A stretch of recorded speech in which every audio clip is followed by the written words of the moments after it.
Hey, how's it going, guys? Thanks for joining our live today. My name is Rick. I'm also known as Rick's Two Cents.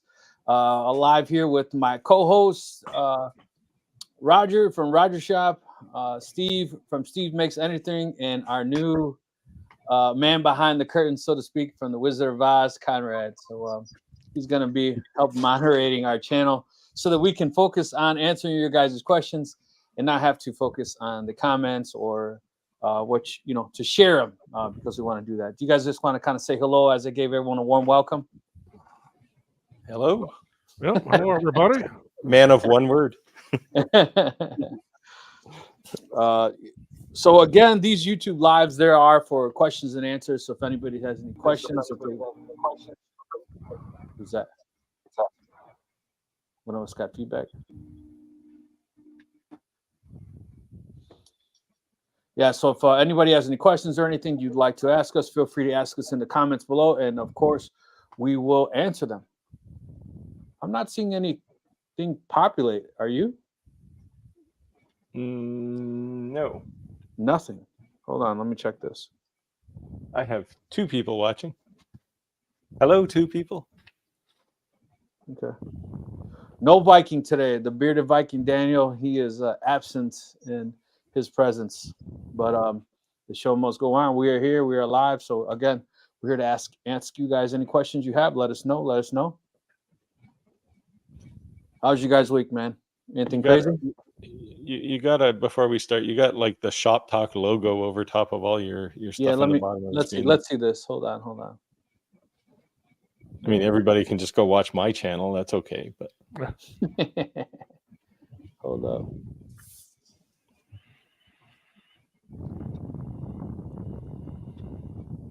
Boom. How's that? That's better. Geez, small crowd today. Yeah, small crowd. Well, hopefully people pile in here in a couple of minutes. One thing we did do is we actually did switch our hello from Ohio. One thing we did actually switch up our lives instead of on Friday on Thursdays. So that might have switched up the crowd a little bit. But I'm sure people start realizing that and be able to watch us on Thursdays. 15 people piling, so it is starting to come in. We switched it from Fridays to Thursdays. People said, hey, it's one thing when it's wintertime, everyone's kind of homebody, sitting home. But when it comes to Friday nights on the summertime, sorry, Rick, we're probably not going to watch it around drinking beers and having a good time. So we understood. We heard and we adjusted. So maybe some people are still thinking we're on Friday night. So thank you for joining us today on Thursday.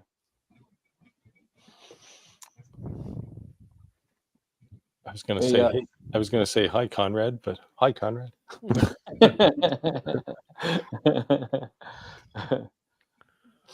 Hey, Roger, did you have anything that you were talking about possibly doing some kind of video showing something? Did you? Well, I thought about it real hard, but what happened during this week is we had 600 square feet of ceramic tile floor tore out of the house, and then laminate put down, and then our big family room recarpeted. So I had to take out all the cabinets, put all the cabinets back in, and redo trim and move furniture, and it's been crazy, and I hurt. I'm getting too old for this stuff. No worries. Yeah. Do your knees still work? Yeah, sort of. I didn't do the floor. We had it done, especially the carpet. I don't do carpet at all. I do know how to do laminate, but that many square feet and having to tear all of that ceramic, we hired a really good guy to do it. He did a great job.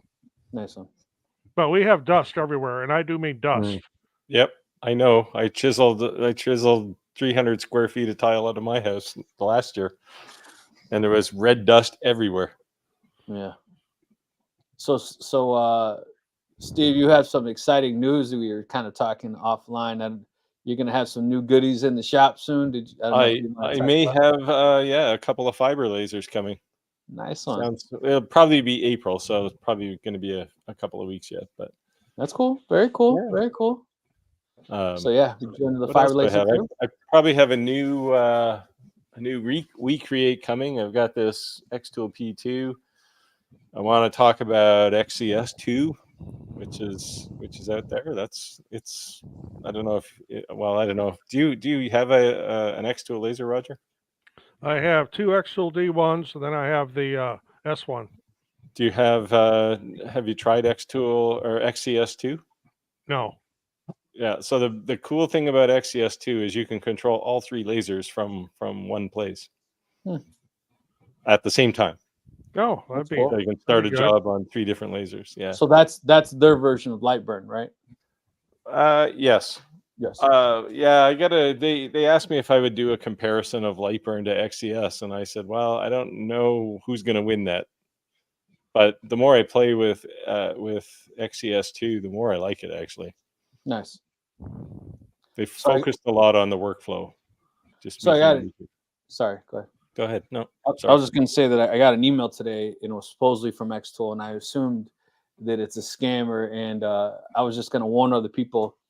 They sent me this big email about, they want me to do a review on one of their things. Then, will I pay for the shipping and the import tax? And I said, this is a scam. And they said, what do you mean? I said, and no manufacturer ever asks you to pay for import tax or shipping. If you're not paying me to do a review, I'm not paying for it to be shipped to me. But just putting it out there for people, if you are getting solicited from these type of people that say, hey, we're going to give you this or that for free, if there's ever a charge on them sending it to you, it's a scam. Every day that happens. Yeah, so it's absolutely a scam. There's no way that any manufacturers will actually charge you for anything at all. At least in my experience. I don't know about yours. You guys ever had any? I never pay for anything. Now, if anything, I just delete those. I did have a company, it was in January, wanted to send me a robotic lawnmower and then let it do a demonstration on it. Then they would pay for me to ship it back. Well, there's not a whole lot of grass growing in like January, February, at least not where I live. Yeah. Yeah, that's it. You guys got any upcoming projects or anything you guys going to be working on? Oh, I didn't know this. Is Clack running a live stream right now? I don't know. I actually subscribed to him. I'm pretty sure. I thought I would have gotten a notification. Not sure. Maybe we'll be bouncing from Thursday then too. Don't want to collide into Clack. I like to watch his live stream. He normally does his live stream on Sunday, but yeah. He popped into one of ours, so I remember I popped in on the Sunday on his. So that's another thing, guys. This Thursday option was from a suggestion from some of our subscribers. If you think it may be better on a what do they call it? Hump Wednesday, maybe to kind of spruce up the middle of the week when you feel like you're in a lump or a hump. Let us know. We can switch that up too. And of course, as always, we're open to suggestions, 100%. Yeah, doesn't matter to me. Yeah.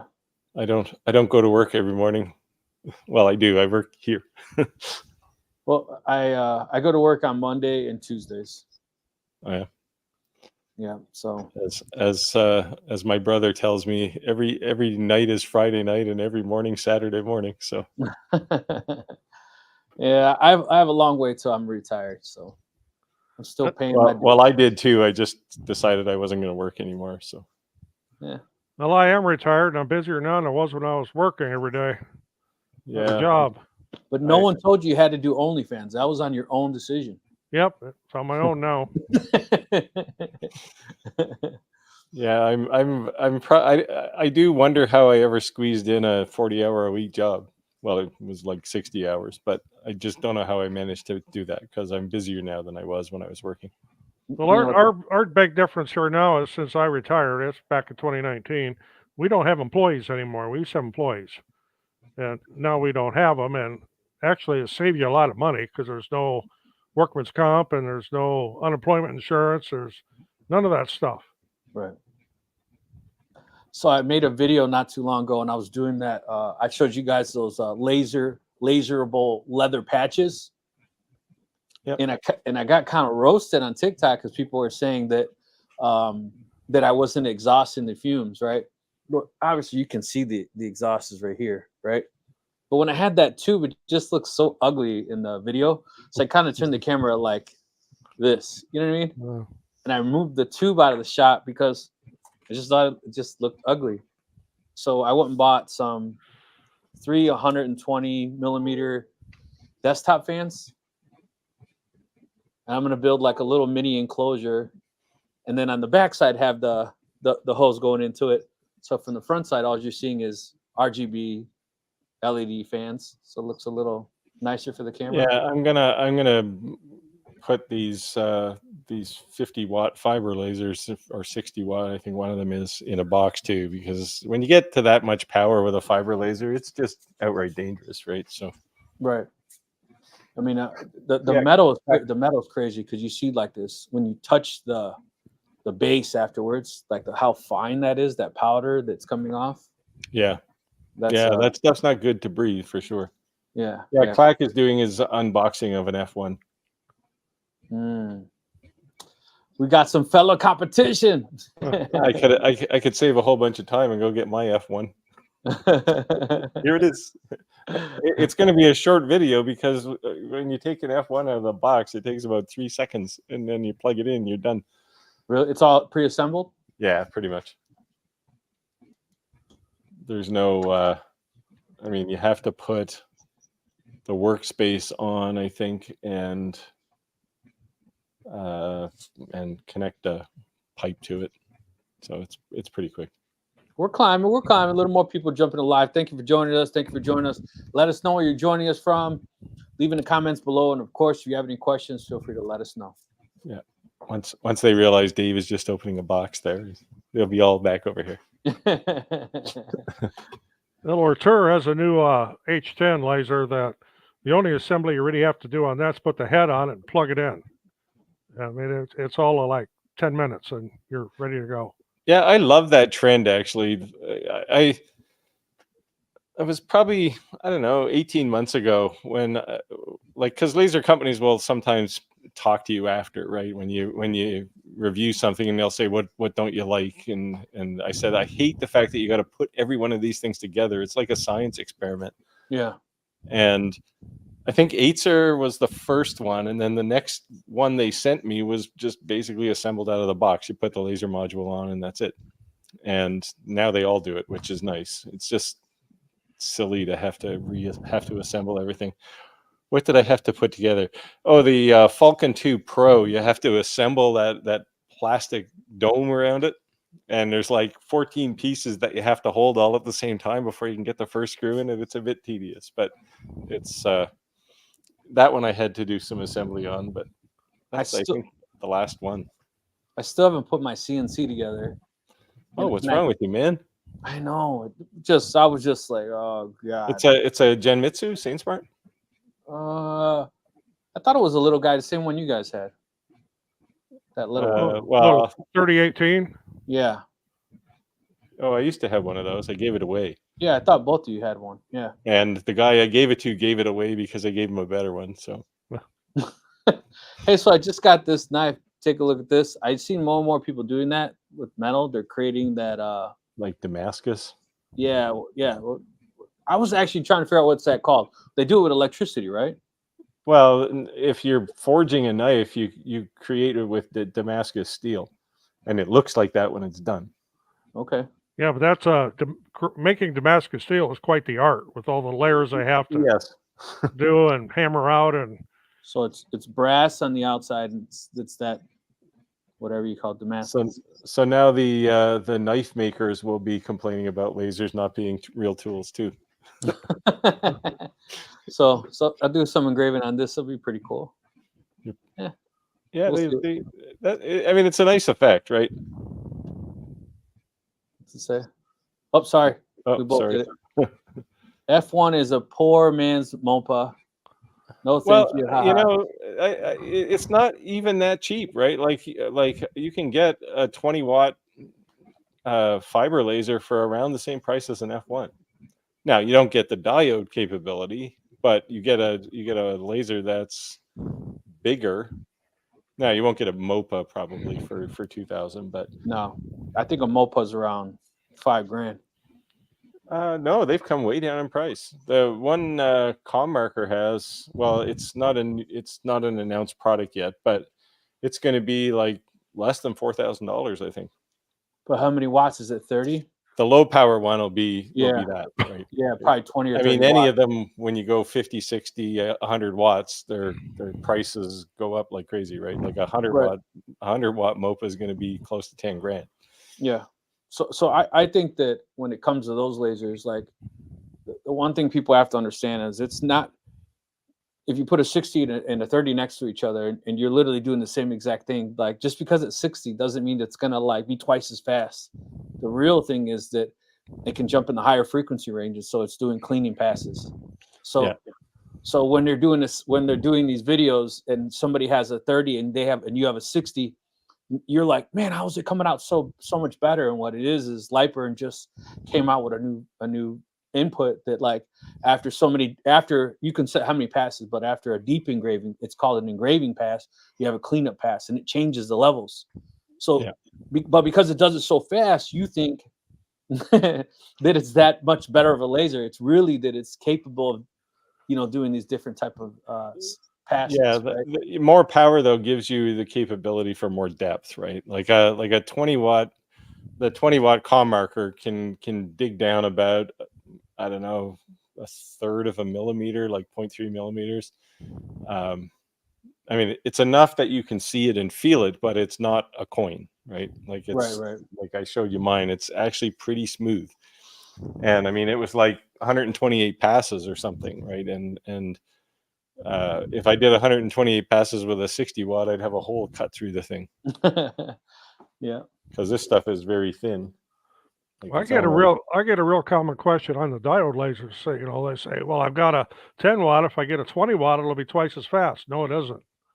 No. It doesn't work that way. And the power speed is not linear. You're going to have to, and I tell people all the time, you got to have to make some tests. Yeah. Yeah, it's one of those exponential things, right? If you have a 10 watt and you want to be able to go twice as fast, you really need a 40 watt laser. Yeah, I agree. But I would say that even though I did start with a 5-watt diode laser, that you should start with at least a 20. Yeah, I can't imagine anybody still can. Well, I won't say this because Acmer just came out with that 6-watt laser, one of the ones I gave away. And I mean, if all you're doing is engraving, that's perfect. But if you want to cut anything, it's not going to do it for you, right? So, Right. Yeah. like a 40-watt laser will cut much better than a 20 watt, or even, well, certainly than a 10, but you won't engrave nearly as well. Yeah. For sure. And I wanted to see maybe it'd be cool for us to do come up with, everybody always asks what's the best laser, right? And there's no such thing as what's the best laser. The reality is, what are you trying to laser engrave, right? Yeah. And then the second question is, reality is, how much money do you have? Right? So I mean, come on, let's be honest. It's like saying what's the best car. I was thinking on one of these videos that just to write a bunch of random things, almost do like a Jeopardy type of thing, like say I'm gonna grab this tumbler, and then just rattle off right away what you think would be the best option to do that on, and that's so people kind of real get ideas on. There's Michael who won the Acmer 6-watt. Nice one. Hey, so how are you liking it, man? How are you liking it? It's better than a 20-watt X tool. That's pretty sweet. That's pretty impressive statement there. Yeah. So I think what they're doing is they're slowly, and I think Algo Laser started this. They're slowly changing the beam shape. So they used to have, like, if you had a 40 watt, you've got 8 lasers in there, and they used to just kind of stack them side by side in the beam output. So you had this long, skinny rectangle every time you were cutting something. And Acmer or Algo changed the pattern. They have two rectangles side by side, so 2 lasers side by side, but they're stacking 2 in each one of those boxes, and in a 24 watt laser. So they're getting a much smaller beam. It's almost rectangular, and it cuts really well. It cuts like a 30-watt laser, and it's a 24 watt laser. What do you think about, have you had any kind of experience with these RF lasers? I haven't personally, but I've been just seeing a lot of people make pretty crazy things online with them. Yeah, you can do some cool things with them. I don't have one for sure because they're even more money, but um, they're UV lasers, so they're I didn't know that. I didn't know that. yeah, UV probably down around the 300 nanometer range to 280, somewhere in there. Okay. And but they look like a fiber laser, right? They generally have that fiber laser silhouette, but they're UV lasers. Yeah. And the other thing too is with these, since we're on top of the fiber lasers, you'll notice the big difference too is that, like this one, how it's kind of all one unit. Yeah. And then this one's not. Like it almost has like a You desktop. got like a power, like it's got a PC beside it. Yeah. It looks like a, yeah, literally looks like an old school gaming 1998. Well, the advantage of the one having a separate box is the work surface is very close to your desk surface, right? So you don't have to reach up to put things on top of because like the one behind you is like a 50-watt MOPA or something, right? This one's a 30. This one's a 60. This is the MOPA. Oh, okay. Because what happens is the power supplies get bigger and bigger, and then if it's a MOPA, there's that MOPA control box that they all have, and it's much bigger. So, and they keep trying to pile it into the base, and pretty soon the thing is going to look like a floor stand drill press, right? Hello, everyone. When changing diode lenses, some have a little red dot on them. Does that indicate a up or down side? Can't seem to get a good answer from Google. Appreciate any help. The lens probably has a thread on one side of it. What laser are you using, first off? Maybe that may help a little bit. Yeah. And where's the red dot? Hopefully it's not in the middle of the glass. Yeah, that would not be good. You got me curious now. I might have to look at a lens. Yeah, and I would think you'd unscrew it, right? I mean, yeah, they normally either there's a set screw or you unscrew it. An LM30, I might actually have one of those somewhere. So here you're talking about like this.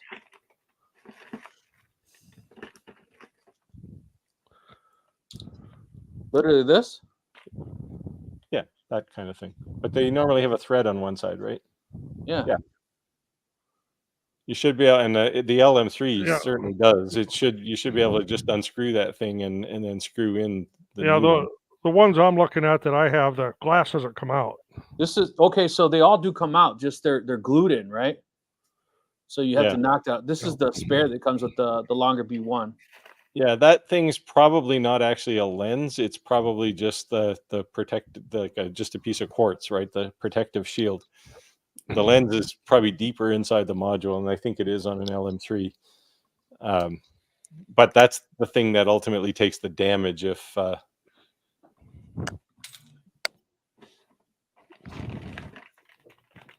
lens itself unscrew and it pops it out. No, I just...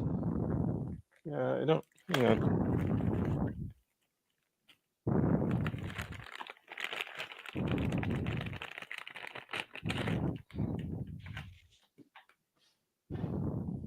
No, just the lens itself. All I have is a 30-watt longer module, and I'd have to disassemble it to get the nozzle off the end. Well, that's like on this one too. I'd have to take it apart to get to the lens, but that's just a flat piece of quartz or something like that.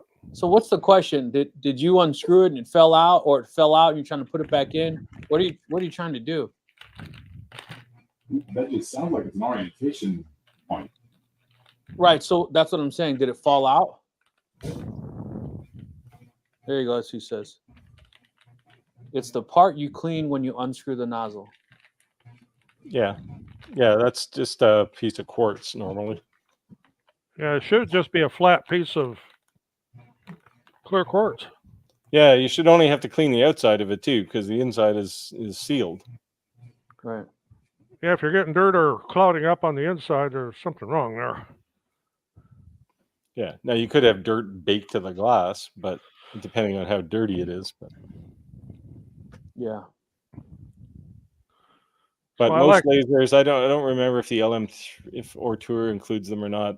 Most new lasers include an extra one of those things, and you can just unscrew that one and put the new one in. But yeah, the thing is too is I see all these people all over Facebook now advertising that there's is better than what comes with the manufacturer. That's one of the first things that they skip out on. They're selling the extra glass, you mean? The lens, the glass that covers, the last cover that when the laser comes out, that they're getting rid of that. They're replacing with an aftermarket. Oh, yeah.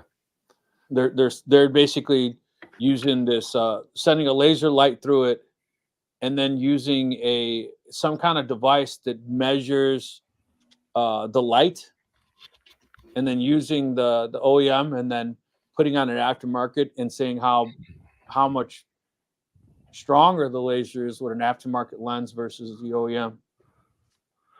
Okay, this is a ruby laser head. Here you go, Gary. Check this out. This lens here is convex. So when you unscrew this part here, I get that real tight now. When you unscrew that, oh, what happened? There we go. When you unscrew this, the lens actually comes out, and you could actually put it in backwards, but the convex side goes down. But like I said, this is a ruby head here, not a regular diode. Now, if I look at here's a 30-watt diode. It's got the air assist nozzle on it yet. Yeah, I got one of those too. It's probably the same one. Is that a? Yeah, it's a longer, right? Yeah, this is a longer 30. It's exactly what this is. Yeah, I took it off. I've got the 40 on my B1 right now, but this has looks like this has a flat lens in it.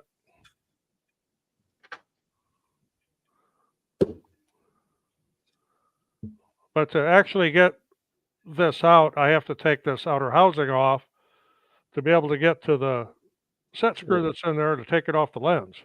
Yeah, my Tesla V35, when I got that, I was kind of like disappointed a little bit, and it wasn't cutting that deep. Well, as deep as I thought it would cut. And then I took that housing off, and the lens was like almost completely unscrewed.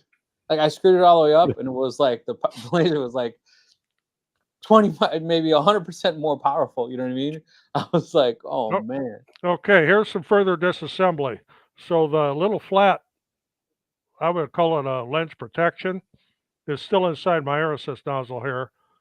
But on the laser itself, you see that's convex, but that's not removable. Yeah, that's the real lens. Yeah, the thing in your other hand is just a piece of glass, right? Right. So yeah, there's I'll get my camera here. Focus. There's the actual lens. This is what you see in there is just protective. I'll say glass, but it's probably quartz or silica. Yeah. Yeah, and the curvature is pointed down, right? In that. Right. It's convex. Yeah. See, that's different than a CO2 laser. In a CO2 laser, the curve is up. Yeah, and you don't want to put that in backwards either. I've done that. No, that doesn't work very well. What is the difference between a D1 Pro and an S1? About $1,000. Now the S1 is a class 1. Yes. And the D1's a class 4. Here, let me see. So now you have to explain what that is. So that thing over there is an S1. A D1 I have hanging on the wall over there. You're not going to hang an S1 on the wall. So explain what the difference is. What the class means. An S1 is enclosed, right? A D1 is an open frame. Laser wise, like if you have a 40-watt D1 Pro, it's roughly the same laser module as the S1, but S1 has autofocus. It has a whole bunch of extra features on it that you don't get on a D1 Pro. So another thing I'll bring up, a lot of people think if you put an enclosure over your class 4 laser, it's a class 1. It's not. No. So Gary, I think, is not quite understanding. So correct me if I'm wrong. The lens itself has a curve, right? Yes. So the curve should be facing a downward direction. On a diode laser, yes. Diode laser. So if you have it facing where the curve is up, like a contact lens, then it's the wrong way. That should be simplifying. Yeah, the lens, it's actually flat on one side and curved on the other. And in a diode laser, you want the curve to the output side, to the nozzle side. There you go. Hope that helped, Gary. And I think on an LM3 module, you probably don't have just a quartz shield. You probably just have the lens there. I have an LM3, but it's downstairs in the shop, and it's inside have my one. enclosure right now. I have one too, but I don't know exactly where it is. So I'm curious, guys, people that are here in the live, what kind of lasers do you have? Do you have dial laser, CO2 laser? What brand do you have? Just kind of curious. Obviously, you're here for a reason. But we're doing wood shop talk and laser talk. You know, what do you got? What you're using, and what do you want? Yeah, maybe that's a two-part question. What do you have, and what do you need? Right? Yeah. What do you want? Sometimes you just got to get the show rolling, right? And just start with something within your means, and then go from there. Gary got a K1 or a K40 rather. The KF starts here. So we all have K40 is a decent laser, right? It's a good old solid design. It hasn't changed in about 5 years or more. Yep.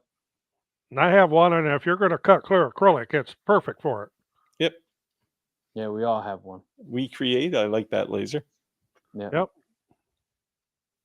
X tool. S1.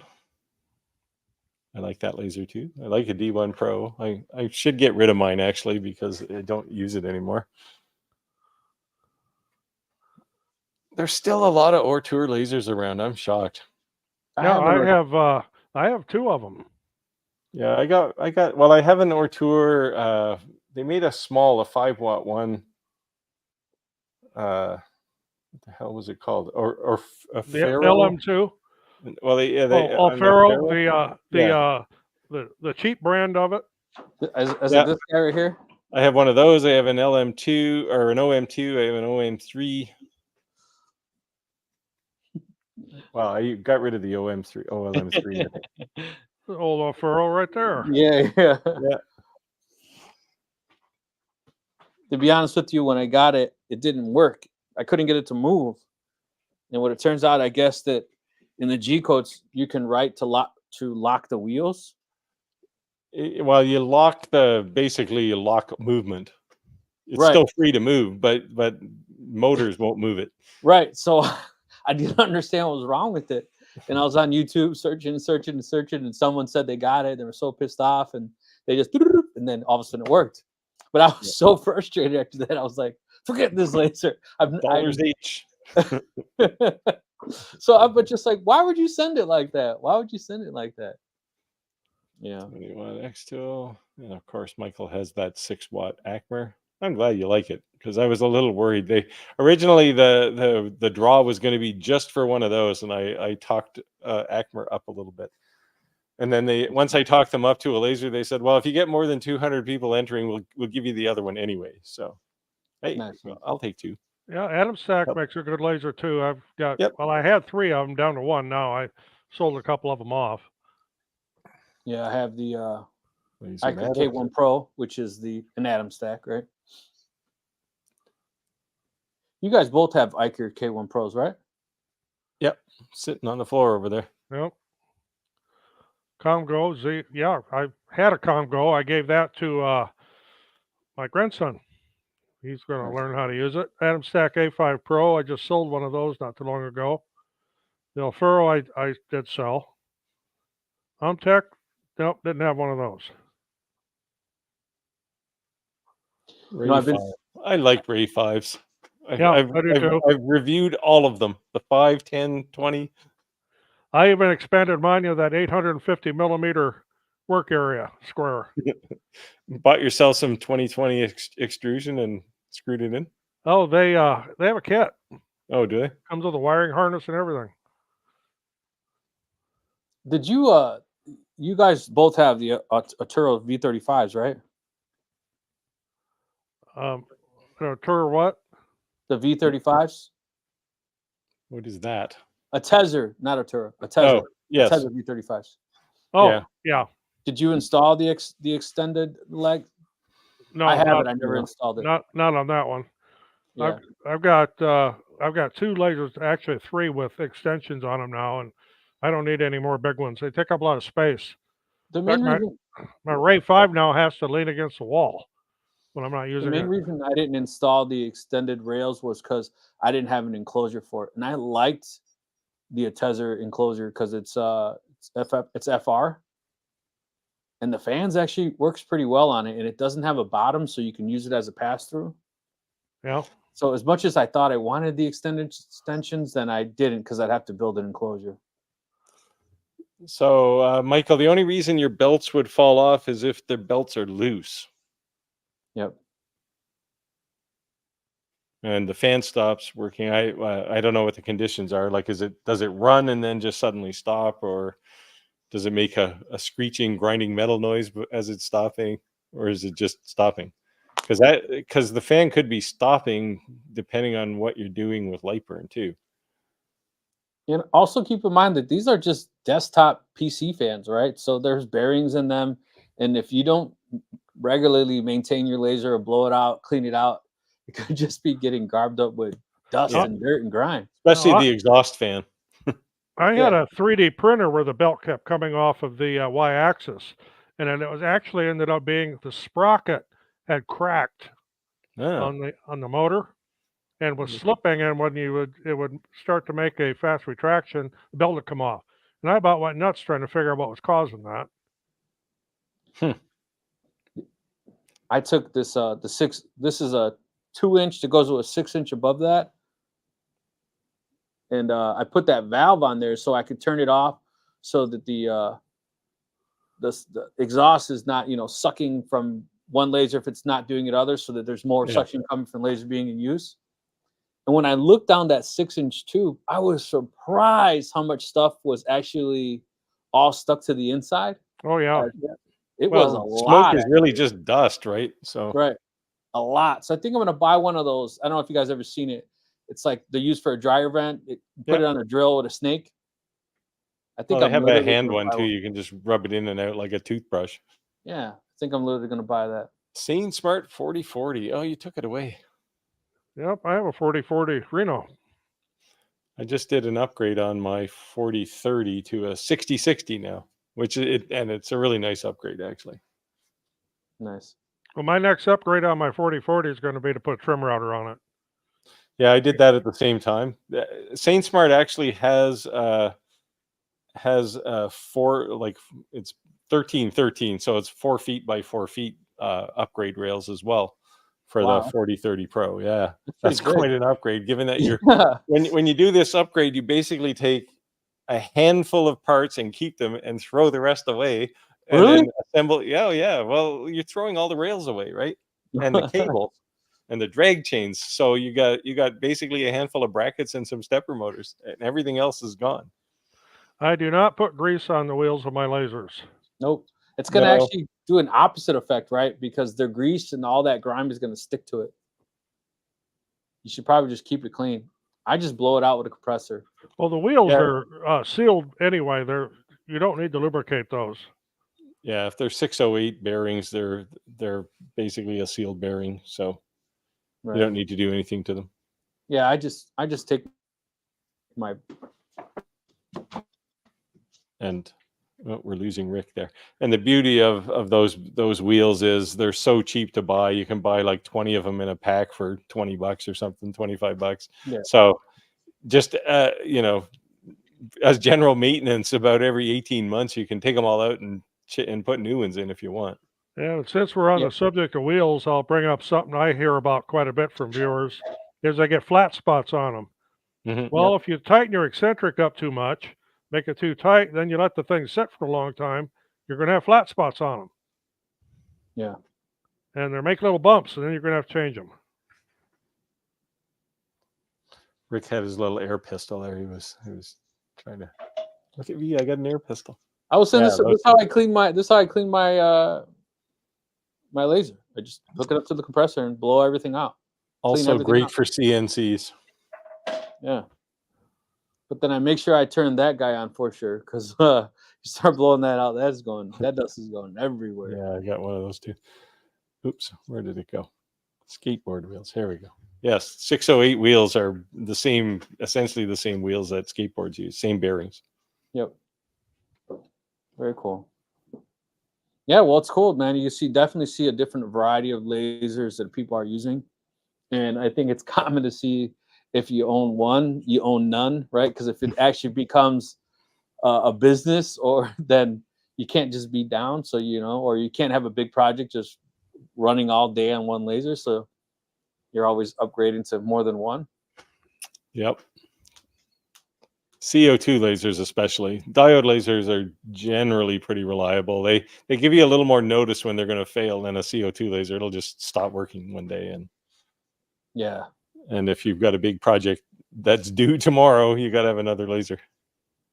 That's they always say when you buy a CO2 laser, you should also buy an extra tube the same day you buy it, just in Yeah, I case. got for both of my CO2 lasers, I have extra tubes. Yeah. I have an extra tube for mine, on port 40, but I've never had to put it in. Yeah, I I've haven't got put it. quite a few hours on it. I haven't put either of mine in either, but it's the comfort of knowing I have them. Yep, I agree. How's the longer Ray 5 20-watt? I've seen them fairly cheap. Can't afford the new 30 and 40. It worked just fine. Yeah, I love it. It's a good midpoint laser too. Yeah. Yep, they're practically giving those things away for what you get. I mean, it's an open frame laser. It's 4 or 5 year old technology, but the things work all the time. Like you turn them on, they do exactly what they're supposed to do. Yeah, I just put my 40-watt together. I haven't actually used it yet, to be honest with you. CO2 mom port? No, the longer. Oh, Yep. yeah, the B1. Yes. Yeah, that's a nice laser too. Longer makes, I like their lasers. Like they're fairly quiet in the market, but their lasers are generally pretty solid. I actually have 2 of their 3D printers as well. It's one of those things. I like something if it works and I don't have problems with it. That's kind of my go-to machine. I got the 23450 CNC. Which software should I use? I bought depending on your advice. Oh, there you go. Now it's my fault. Yep. So if you're talking about design software, then you're going to look at something like, Easel is one. It's probably a good cheap entry level design tool. Fusion 360, you can get the free version of it, but you'll have to put a plugin in there to export SVG files that you can then load in. As far as G code generation, those are the tools, but to send it to your laser, we talked a bit about this last week. There's Candle, which is not so good. There's UGS, which a lot of people use. I've used it. And G-Sender, which is fairly new. It's done by the guys who build the long mill CNC, and it's open source. It's free, so you can download it. It works with any CNC. And yes, I have a lot of 3D printers. 11 of them. I don't have 2 of every kind. I like to have 2 of these X1 carbons from Bamboo Labs, but that's $1,500 3D printer. And yeah, Bamboo's not real eager to give out review units either. I've noticed. Yeah, I guess you don't have to when you've got a big expensive laser or CNC or 3D printer that you can sell all you can make, right? So I mean, I had to kind of schedule this tonight so that I'm not running any 3D printers. So Poker chip. That must be the big chip, the $1,000 chip. It's about an inch thick. Yeah, I got a video coming out with all that stuff that was in that box that I showed last week. It wasn't open yet. I opened it yesterday. He sent me a lot of cool stuff. Cool. So I think that's cool too, because Father's Day is rolling around. Yeah. Oh, well, that one went away. Yep. The comment about the 40-watt laser. Yeah. You don't? This is mostly true, I'd say. If you want to cut with a 20-watt laser, you can do multiple passes. You can, if you have Z-axis control, you can drop a millimeter or 2 in between passes, or you can just manually do it with two layers. 40-watt lasers will definitely cut, but at the end of the day, the power is not the problem. The lens focus is the problem, because if you start cutting deeper, then you end up with you're running, the beam isn't parallel. It's not a tube. It's basically a cone, two cones, one on each side of the focal point. So you're going to run into weird shaped edges if you Curve, try to cut right? things too thick. Yeah, once you get up past, let's say, half-inch thick, and you're cutting with a laser, that edge will not be square. It'll have a little bit concave. Steve, Yeah. correct me if I'm wrong, but I think I remember watching one of your videos about kerf, right? Didn't you make a video about that? Hasn't everybody done a video on kerf? I haven't. I Yeah, actually the watched it first. easiest way to do kerf is to cut out like 10 squares. You want to and explain what kerf is first for some people who don't understand? So kerf is the amount of space the beam takes when you cut something. So it's like a saw. When you cut with a saw, the saw has thickness and it leaves a hole that big where the saw was. That's kerf.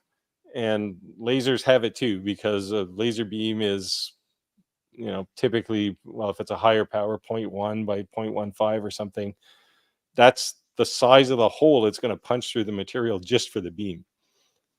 And you have to account for that. Now, the good news is things like Lightburn can do that for you. But if you have, I did that kerf video for a CO2 laser, which tends not to do kerf compensation very well. And you have to adjust for that in your design sometimes if the absolute size is critical. Like making I did one where I made a checkerboard, and every single square had to be exactly the same size, and both horizontal and vertical. Otherwise, the thing doesn't fit together. So you have to do a little bit of testing, cut some material, and do a lot of measuring with a caliper. So another good example would be if you're making those puzzle pieces that people make for kids, right? Where you can, they color the letters all different colors, you put it in. If you want the letters to not be sloppy in the cutout, right? Because you have blowout, right? That's kind of the kerf. You also need to remember that the kerf shape is not the same on X as it is on Y. Yeah, there's the question on screen there. Yeah. So we typically not. If you're lucky and you have I'm trying to think of one. Well, if you have a fiber laser, for example, the beam is perfectly square. But if you have an algo laser, it's pretty close to square. But most lasers, if you have a 40-watt laser, it's definitely not going to be square. It's going to be 0.1 millimeter by 0.15 millimeters or something. Well, and you do have to compensate in both directions. Yeah. So, and then you can also get into the argument that being out of focus and all that, I guess you can just go watch Steve's video. I watched it. I actually watched it twice because first time I was like, huh? Oh, that's good. Bump up those views for +1. First time I was like, hold on. Let me watch that one more time. Yeah, when I did that video, somebody complained and I should have actually fixed it, but I was lazy. Somebody complained that I was going through because you cut out 10 squares or something, and I was going through the lines between the squares twice. Once for this square and once for the square beside it, and made the argument, oh, this is not right. The beam is the same size both times, so you're not really making much adjustment there. The reality is you can calculate this anyway. So unless your laser is wildly out of spec, you're going to get close enough. It only matters if you're making like finger joints or something where you're trying to get things to fit really tight. So creative crafts. Yeah, that's true. And one thing I wish my laser could do that it can't is I have a little project for a carpenter here to duplicate some chair molding from an 1800s house. So it's going to be a matter of a lot of table saw and router work with different bits. It's going to be interesting to do. Wish my laser could do it. Well, lasers aren't really a 3D device, right? No. I can 3D print little pieces of it. Well, you got a CNC. Just do that. I went down that rabbit hole. I think we talked about that last week with my house is from 1865 and reduplicating the trim in my house, and that was, man. Yeah. If you go to a shop that can do shaping, they'll make it for you. It won't be cheap, but Right, I know, but I'm doing one room at a time. I yeah. literally like gutted the rooms all the way down to the studs.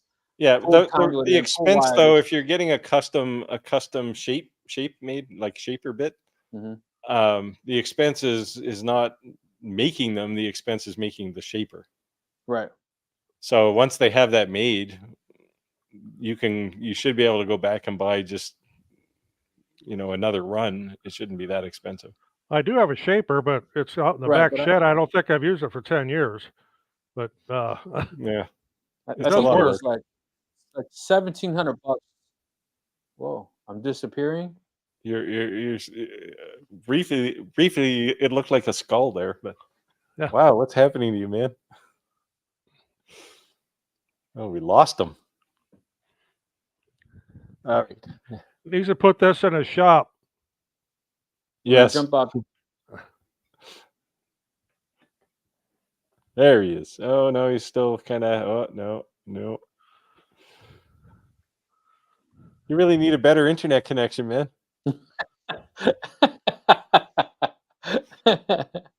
Hold on. Spends all his money on Hold on. metal bits. Yeah.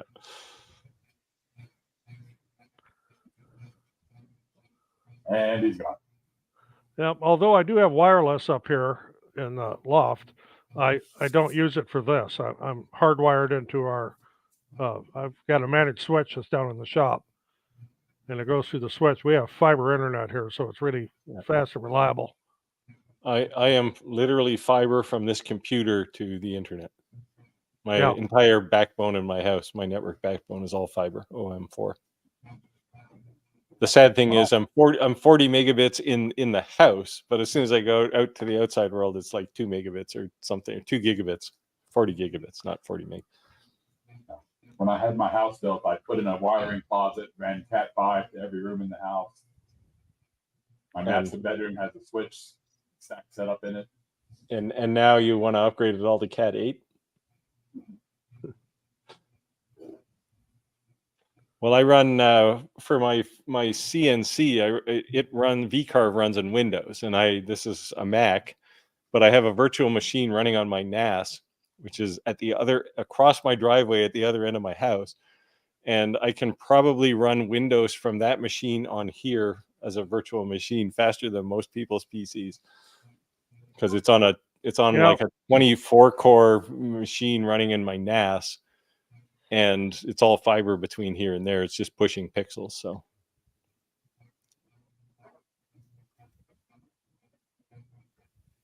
Yes. Well, a pentacle is actually a protection symbol, just like a horseshoe over your door. It doesn't necessarily have a religious implication. It can. It's not satanic, though, because the pentagram would have to be the other way around. And it's not a Star David. I heard that one before, too. Star David is completely different. it's 2 triangles, right? It's a 6-pointed star. Yeah. Yep.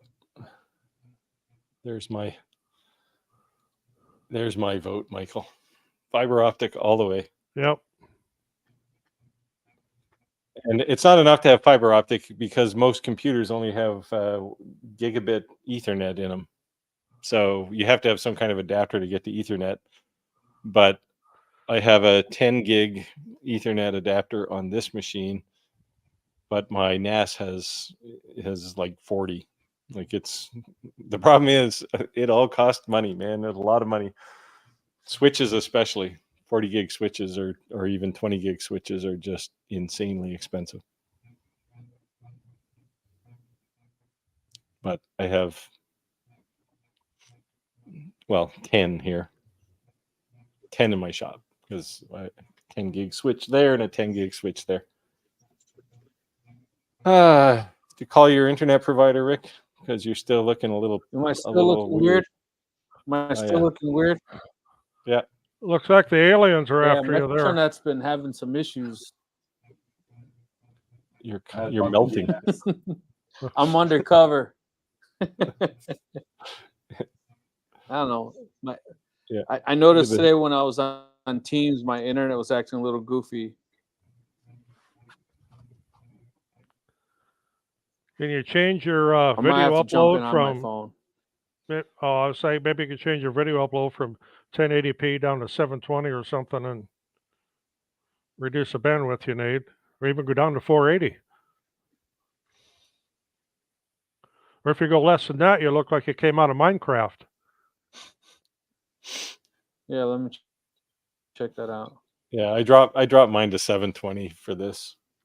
I mean, we're all cut into 4 squares on the screen anyway, so.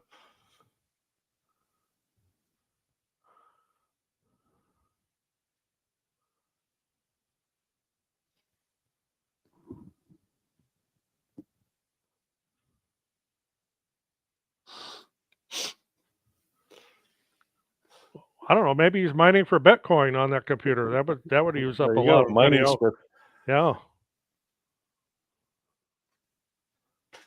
Yeah, Bitcoin miners are just brutal. When I was working in industry, we had a bit of a security breach, and one of our clouds basically became public, and it took about 3 minutes before there were like 1,000 Bitcoin miners on it.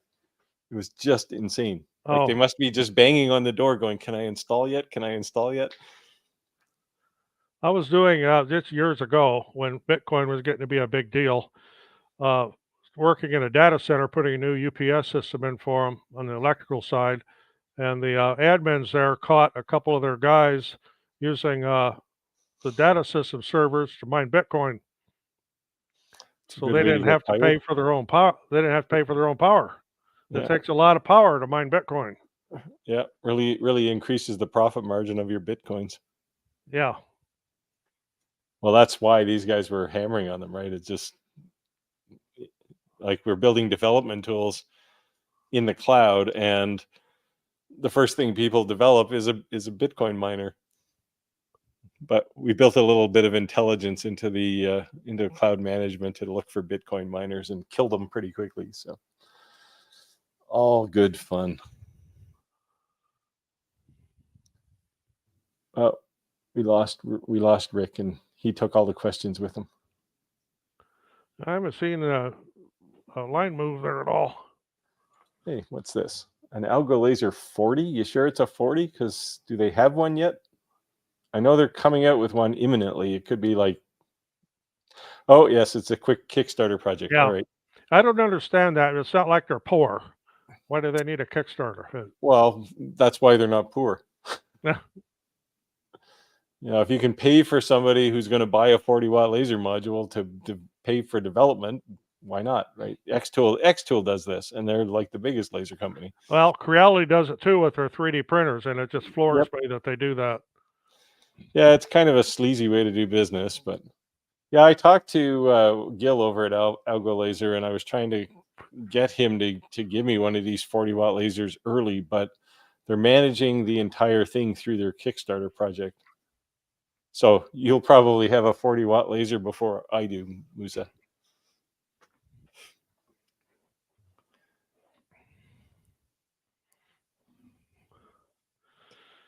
As far as the Algo laser goes, it's a good machine. I have one. It's not the 40, I have the 30, but it works just fine. Yeah. Do you have a Delta or an Alpha? Alpha. Yeah, I have a Delta, 24-watt Delta, and I love the thing. And so Algo Laser spending time trying to build an ecosystem around their lasers, as opposed to let's just make the biggest, coolest piece of technology. And I think that's probably the right approach. That's actually what Xtool is doing too. And I just know that at some point Xtool is going to turn off the light burn switch and just say, you don't need light burn anymore. And they certainly made it difficult with the S1. You can run an S1 in light burn, but it runs like crap by comparison to XCS. Yeah, I do that. But of course, I got to get the new software on it now, because right now I can only use it on the S1 or on the D1, not both. I can't have it set up for both. Yeah, you can download, well, anybody can download XCS2 now, beta. Yeah, you can. Just haven't got to it. Too many things going on. What else have you got to do? Yeah. Oh, Rick is kind of back. He's he's about 1 frame a second right now. I think it's because he said he said oh geez, turn on echo off. turn on echo off.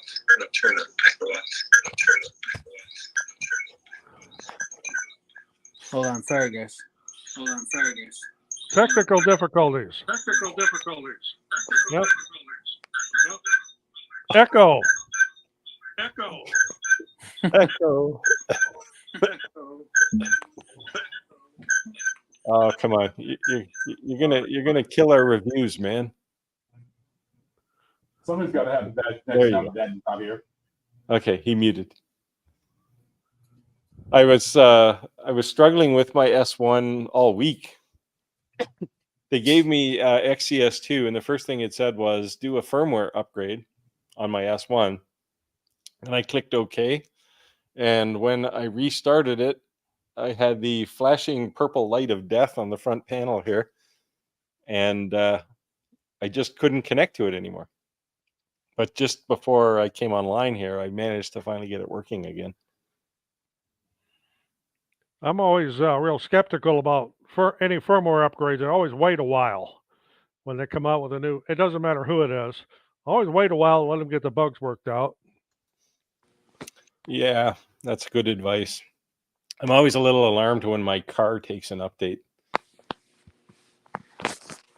Can you guys hear me? Yes. Sorry, Oh. on my phone. Metronet's being a little goofy. I noticed today when I was working that Teams was saying my internet was slow. Sad that your phone is faster than your fiber line. Yeah, I know. I spent that $2,600 on this latest and greatest, the new Wi-Fi routers too, but that doesn't make a difference if your internet speed's not working right. Yeah. But I can't see the comments or anything because I'm on the mobile. I didn't download the app, so if you guys can share the comments, whatever, or No one wants to talk to you anyway. Rick's. There you go. Oops. There you go. Nothing like a beta firmware update, and that's I think what this was, because it was something specific for XCS2. But I ran the P2 all day, and then I took the exact same cable from this computer and plugged it into the S1 after 4 days of it not working, and it went boop. Here I am. Nice. And I'm not sure what it was. Reminds me of the old BIOS update days. Those are always fun.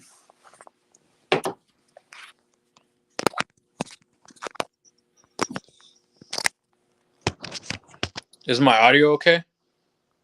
Yes. Yep, I can hear you good now. No Just- more echo. Yeah, I'm just using the mic that's on my phone. I'm not using my mic. So Creative Crafts, when you say Xtool crashes, does the laser crash or does XCS crash? Because I haven't seen the laser crash. Today was the first incident I've ever had with an Xtool laser, or this week. The only time I've ever had my Xtool laser actually just stop is when the power went out. No, yes, it's XCS. Yeah, I've had XCS go down a couple of times, but not on any kind of common basis, like a regular basis. It'll periodically go down once or twice. I run it on a Mac though. I don't know, maybe it's different on the PC. The one thing I will say is that, and I've been guilty of it, you use a certain computer for something and you just keep it on, right? You don't ever turn it off. Yeah. So like, oh, this crapped out. Is it really that, or did you download a Windows update and then you haven't restarted your computer in 8 months? Yeah, this computer's on all the time. Yeah. I bought it about 7 months ago and turned it on. Yeah. Like this one right behind me. Yep. It's just always on. Now, the laptop I'm on right now, it's a HP Pavilion Core i5 Intel, and it's on all the time because I run all my 3D printers off of it. Yeah. There you go. It only crashes when you're doing something important. That's to be expected, of course. That's Murphy's Law. The one thing I do like, though, is I like running with a dual monitor so that I can actually make light burn big, and all the side stuff, I just rip it up to a second monitor. Yeah. So it makes like the whole display actually my workspace area. Yes, this was the first time this week I've had any incident with an X tool, anything. Yep, dual monitor, there you go.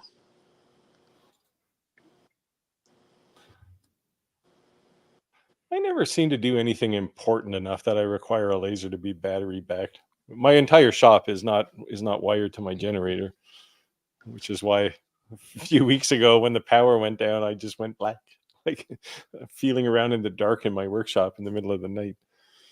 I mean, I do have battery backup on my servers here, but yeah, I don't on my lasers or 3D printers or anything. Yeah, my NAS runs on a UPS until the generator kicks in and replaces it. I'm really just using my UPS as a power conditioner, right? It's a power conditioner. Yeah. That's really all I'm using it for. Mine runs for 45 seconds until the generator starts. You know, if if I'm so worried about running my laser while the power's out, I think I have bigger issues than my laser, right? So this comment is interesting. I think that ultimately Xtool is going to, they won't necessarily force you to use XCS, but they'll make it so compelling to use it that you'll want to. When I first saw XCS, I don't know, it was probably 2 years ago, whenever it came out anyway, I thought this is terrible, but just because I'd been in Lightburn for so long, and I actually prefer XCS for a lot of things now. It just works. All crashes aside, the things that it does, and XCS2 I think is a bit better even. The workflows are easier to understand, I think, in XCS2 than Lightburn. Lightburn is actually pretty hard to use for somebody new, but it's quite powerful. That's its thing, but I don't know. I'm almost to the point where I'd rather use XCS now. A lot of times, and when I do use XCS, I design in Lightburn, then export it, and then bring it into the Xtool software to play with. I use Illustrator. I don't actually design anything in Lightburn. Yeah, I try not to because I just move around to so many different lasers. Like if I want to move it to a CO2 laser, then it may have a different design. Like I may tweak the design for a different laser, and I don't know. I don't. If it's something simple like put a box around something to cut it out, sure, I'll use Lightburn, but I don't generally design in Lightburn. It's nice that it has all that power, but I've tried. It just seems like it gets way more difficult, right? But yeah, the thing it won't let you do is like I use Fusion 360 for a lot of things, and I like to do assemblies so you can see if all the parts are going to fit together. You can't do that in Lightburn. Yeah, you just got way geeky with that one. Yeah. I actually have a CAD program from back in the 1990s called MegaCAD. I still use that. And I'll just export my file in DXF and pull it into whatever, because that's what I started out with way back, and I know it real well. It's not as powerful as Fusion 360, of course. You can't do any 3D modeling with it, but for just a two-dimensional design, it's great. Yeah, so I wanted to put that on my Mac. That software is pretty expensive, man. Which software? The what is it called? Fusion or Yeah. Well, there's a free version you can use. Yeah, you can use the free one. Like you can install it for free. And it limits you on, you don't get any cam functionality, which if you're not doing, well, I don't like their cam functionality anyway, but you can design there, and then you can put the shaper plugin in that will allow you to select an image and export it as an SVG file. And then you can just pipe that right into Lightburn if you want. I have the pay version of Fusion 360 because I just use it so much. How much is it? Like 1,700, right? No. Annual fee. It's. I got so the last one I got was $349 or something. Okay. As I thought for a The, Mac. it was some deal they had going. They always have sales, right? They like 2 or 3 times a year they'll have like 60% off, and that's the time to get it if you want to. This year my subscription was coming up for renewal, and the renewal price was, I don't know, $500 or something, and I was ready to push the button on it, and then I got a message about a sale, so I actually bought another license and let that one expire. So for a month I had two licenses, but in the end I saved a couple $100. So Nice.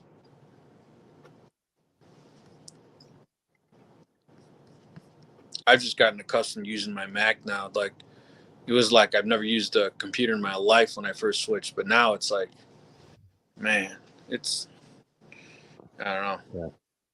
Frank is this is the Charlton Heston comment, right? They'll take Lightburn from me when they can peel it from my cold dead hands. I like Lightburn too, make no mistake. I use it for almost everything, but if I'm using an X-Tool laser, I probably will use XCS for most of the So time. you said that like repeatedly. So can you give me an example of really what's better on it? So it's so basic laser function, Lightburn is better, but most of the X-Tool lasers have additional functionality like contoured focus, right? So if you got this really wavy thing and you want to engrave something on it, you can't do that in Lightburn. So you have no choice but to use XCS anyway. And yes, to use Lightburn to its full potential, yeah, there's a pretty good learning curve there. It does a lot, right? And Lightburn. I don't know if you listened to the keynote from the Lightburn conference back in, I guess it was January. Yeah. It's pretty clear that Lightburn is built by a bunch of software developers as opposed to users, and that's potentially bad. But I mean, it gets things out quickly. But the problem is developers, and I speak from firsthand experience, think in a different way, right? And they go, yeah, I know what a user wants. They want to be able to be able to turn on some crazy low level functionality. And the reality is most people who use a laser just want it to be a laser. They don't want to have to think about it, right? Especially if you're in business. So, but if you do, Lightburn does a lot of things, but very quickly over the last, I don't know, year or so, XCS is starting to do most of those same things. Does it come free with the laser, or do you have to purchase it? It's free. And all the patches are updated, or is there a trial? Yeah, all firmware and XCS software are free upgrades. But you can only use it with X-Tool lasers. That's the thing, right? But the reality is no other laser is going to have contoured focus, so you probably don't care anyway. Right. But even things like their slide mechanism that goes under the P2, right? It'll cut something that's 5 feet long. You aren't going to be able to do that with Lightburn. Right. That's cool. Well, that's pretty cool, actually. That I would assume most manufacturers would give you like a trial version. It's good for a year, and then expect you to kind of foot a bill afterwards. The fact that it's free, that's kind of wild, actually. Yeah, well, they're in the business of selling lasers, right? Not software. So. Yeah, but you know how that is. Upsells, right? You want all the bells in most companies' cases. So. Yeah, well, they have to. It's a tedious balance, right? If they started charging for XCS, people would just stick with Lightburn. Right. It's cool. I think it's But cool. there are definitely things XCS can do with an X-Tool product that Lightburn can't. So you heard it here. So my question is for anyone else in the live: do you have the same opinion? And what do you think is beneficial to use X-Tools software versus aftermarket?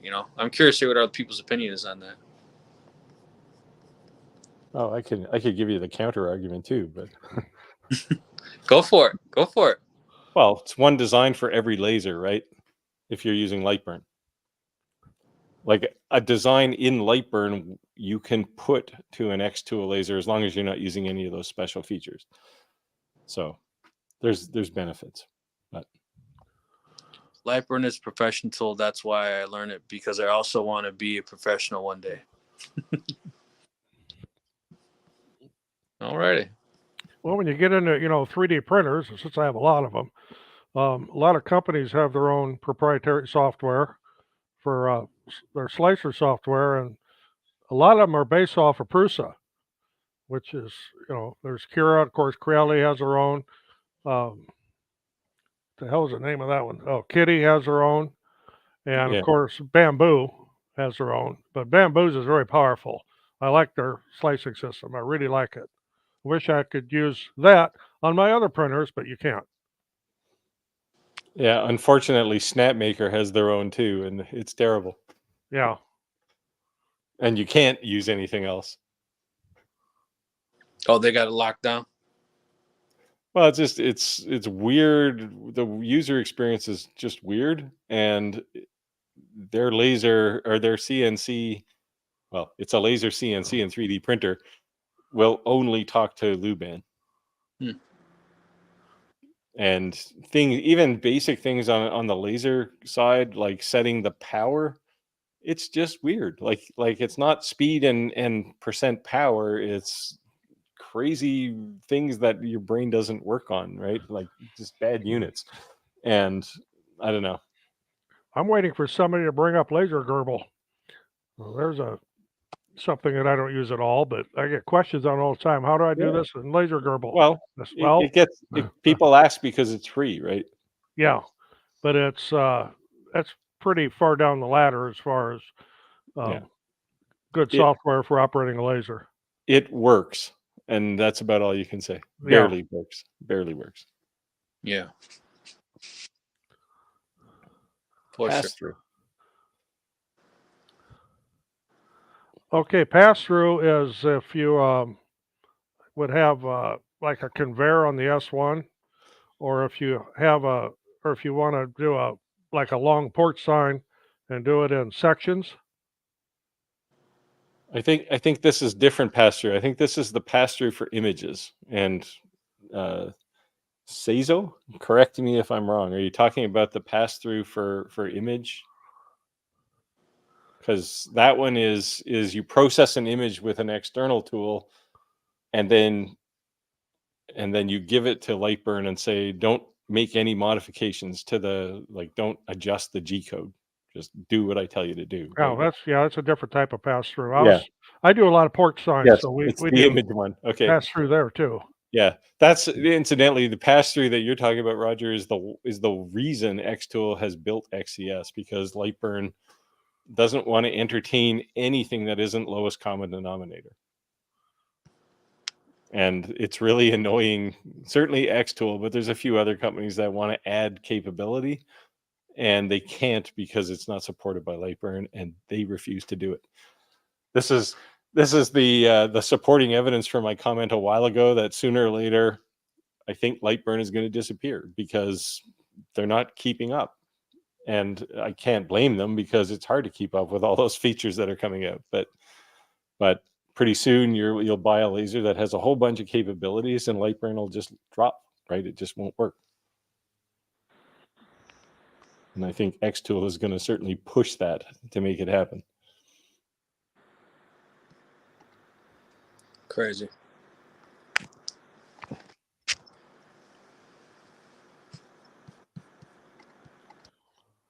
Well, there's a huge price difference between the Algo 40 and the Xtool S1. The Algo is going to be quite a bit cheaper. It's also open frame class 4. The S1 should be a class 1, but you're going to be a little bit limited on your working space, because you can't pass a board through the frame or anything on it. Have you seen pricing on the 40-watt Algo laser, Roger? No, but I'm sure it's going to be quite a bit less than the S1. I would say it is. For one thing, it's open frame, so they're saving a whole bunch of cabinetry price, right?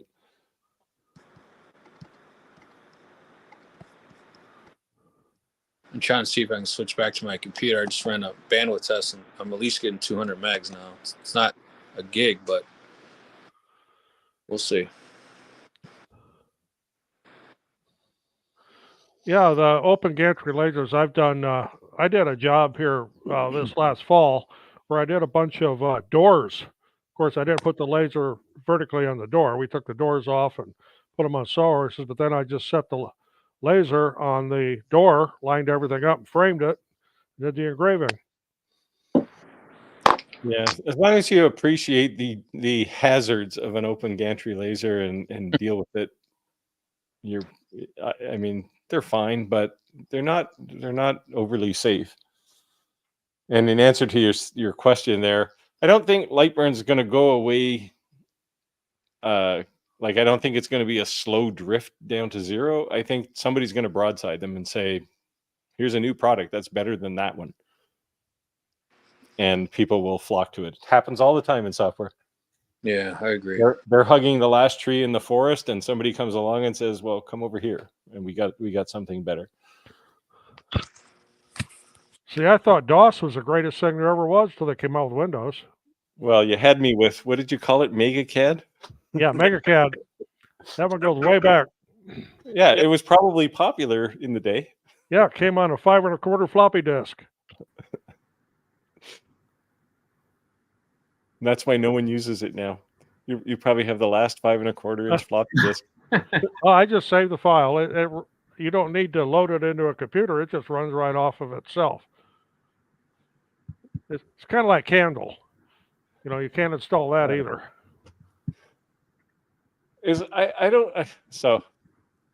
So I don't get the whole stovetop cover thing, but a lot of people seem to make these things. Is this like a big deal in the US? Like, people want to cover up their stove? I don't know. It's definitely because lots of people talk about these things. Yes, I see a lot. People ask me, and I'm like, I don't know. I have no interest in making one, to be honest with you. Yeah, and that's a perfect place for an open frame laser, or if you got one of those giant extended ones like Roger has there, or I got the X-Tool one, but it's only extended in one direction. But yeah, for that kind of application, you either need an enclosed laser you can take the bottom out of, or you need an open frame. I do see them. They are pretty popular, but I do see that's also more crafty, I guess. I don't know. I'm not insulting anybody, but I definitely see those made at craft fairs like crazy. Yeah, I've talked to a few people, and this is what they make, and they make a living off of it. And it's like, holy cow, how many of these things do you sell? Yeah. Because, I mean, in Canada, I don't know anyone who has a stovetop cover. I don't know anyone who has one either, but apparently people are buying them because I see them all over Facebook, even the marketplace. I mean, I see them everywhere. In every Facebook group, I hear people talking. Same thing with those ammo things, the ammo containers. Like an ammo box? Yes. Everyone, I see people posting them online. I'm like, anyone I've ever asked, like, they're like, dude, I couldn't sell them. I mean, I invested all this time getting all dialed in, and so I'm like, where do you sell? I love Frank's response. I don't know what it is either, but I'll still make them because they pay me money. That's the right approach, incidentally. You can't have passion for what you can't always have passion for what you're building. You have passion for something that pays the rent sometimes. And yeah, I agree. Like, sometimes just because you don't like it doesn't mean the customer doesn't like it. You just have to make what the customer wants. Yep. And I've made things too where I look at the customer says, I want this, and you look at it and go, what the hell do you want that for? Like, I'm gonna have to. Well, I've got this fistful of money. Okay, I'll make you one of those. No problem. I see the value in it now. That's too funny.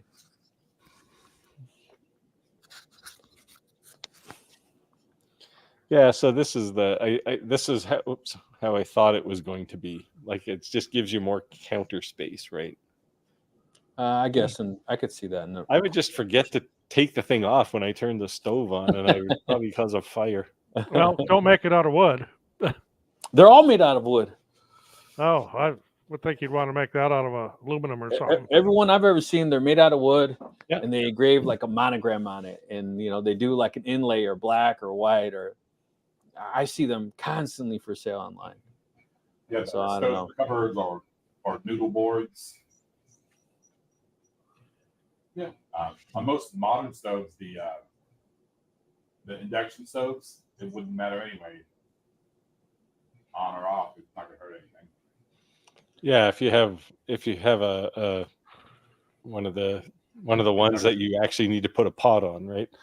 Yeah, the induction tops. Induction.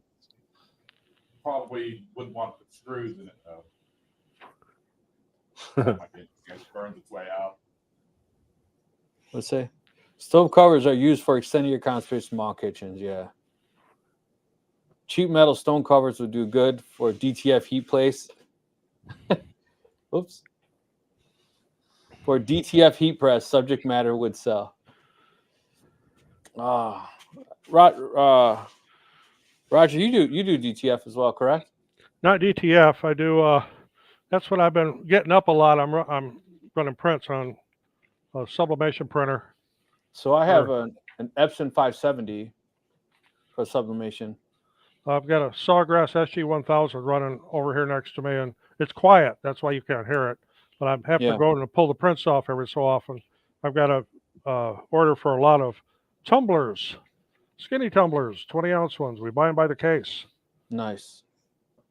Hey, let me know if you want a case of them. I got somebody who wants to send them to me.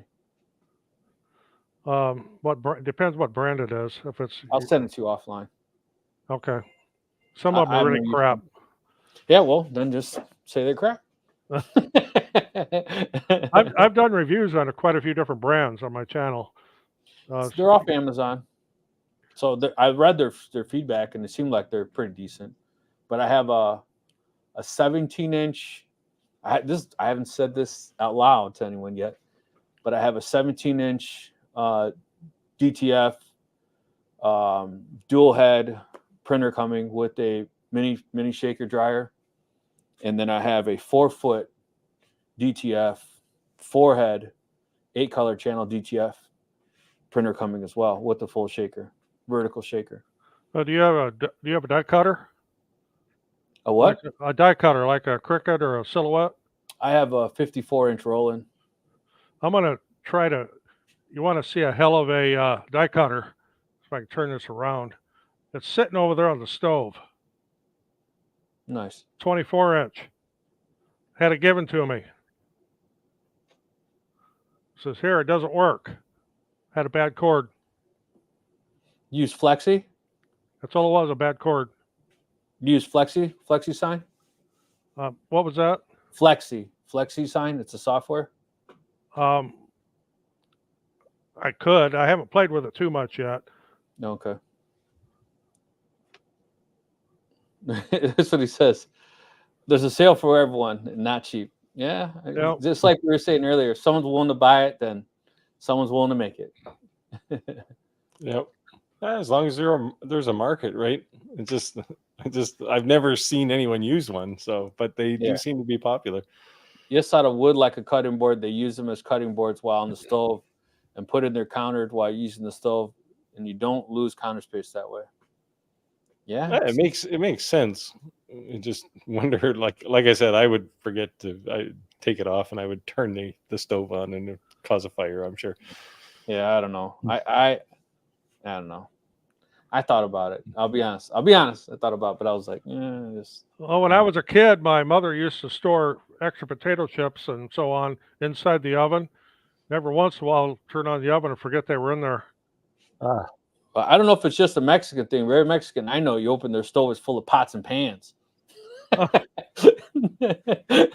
Holy shit, I had this thing preheating. There's 5 pans in there.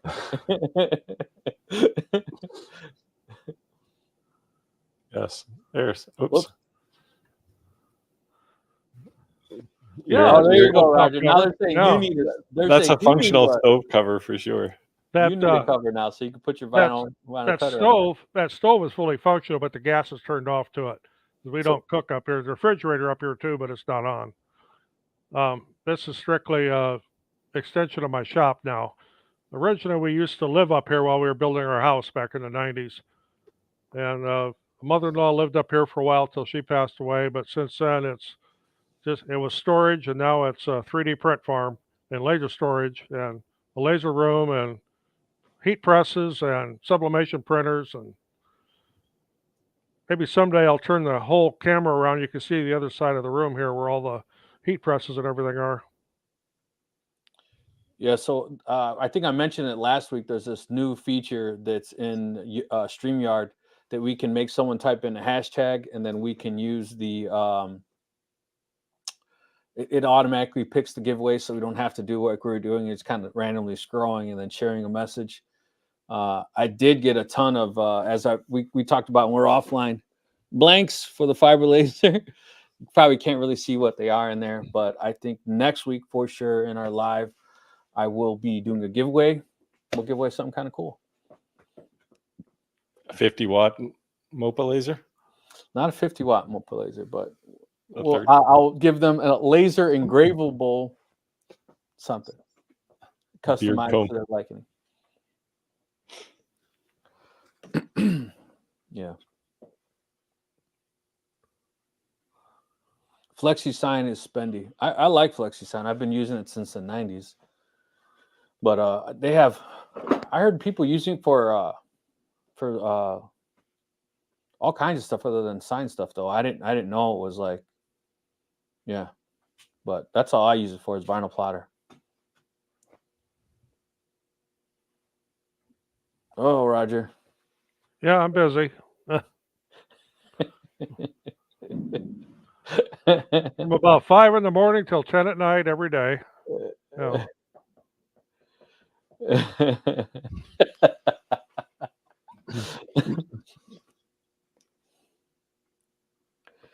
I like to pick a message. You like the scroll message? Well, I know why he likes that because he won the laser. Yeah. It wasn't a bad idea. I just think it looks, not that I think anyone thinks you're being dishonest. I think it looks cool. It's like the show of it. That's all. It's like the big wheel on Price is Right. Yeah, exactly. Just a little fancier for us. That's all. There's one for YouTube videos. That's why when I did my contest, I had everybody put a comment on the video, and then I could just enter. You point at your video with this tool, and it collects all the names and extracts all the duplicates, because people always try to sneak in an extra entry or something. It extracts all of that stuff, and you just push the go button, and it picks a name, or however many names you want. Nice. That's cool. Busier than a one-legged man in a butt-kicking contest. I always say I'm busier than a one-legged dog burying a bone on a marble floor. That's a mouthful right there. What do you guys think about these metal business cards? This one's actually pretty thick. I've never seen that. I actually use those for my own business cards, but I've moved to the thick ones. Yeah, these thick ones. Yeah, because these other ones, I probably have one here. Yeah, they don't even come up on a. These things are very thin. Yes, you can hear that, right? Yeah. Yeah, they're super thin, but the other ones are more like, I mean, you could bend it because it's aluminum, but they're fairly thick. I still contend that metal business cards are the most expensive way to make a business card, but yes, if you're in the engraving business, right, it makes sense. It's 0.7 millimeters. Yeah, I think mine are 0.7, 0.8, something like that. Yeah, and I did it in millimeters just for you. I like that one. I appreciate that. I did tell you I'm bilingual, right? Yeah, I know.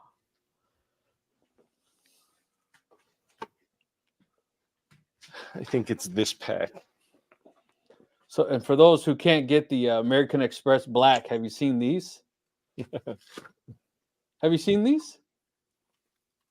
It's a credit card you can literally put your own chip in. Yeah, it's just got an RFID tag in it, right? And then it's actually programmable. It has a swipe on the back. Yep. Oh, you got a little side business there. If you just get some numbers from somebody walking down the street in the dark alley. Yeah, these ones are the same ones. They're 0.72 millimeters. Yeah. Yeah, they're definitely. I've never seen them that thick before. I was like, wow. Yeah, because these little thin ones. I mean, look at that. Look at the fiber lasers did to that. Yeah. Didn't stand a chance.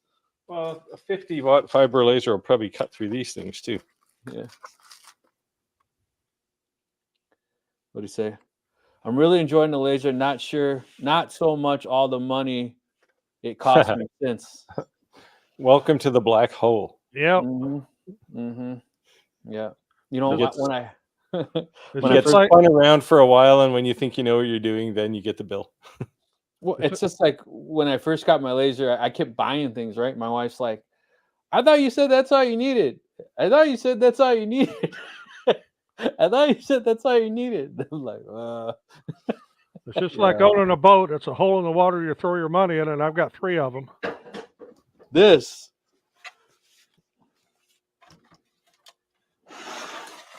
stupid thing is so expensive. It's Seen like these?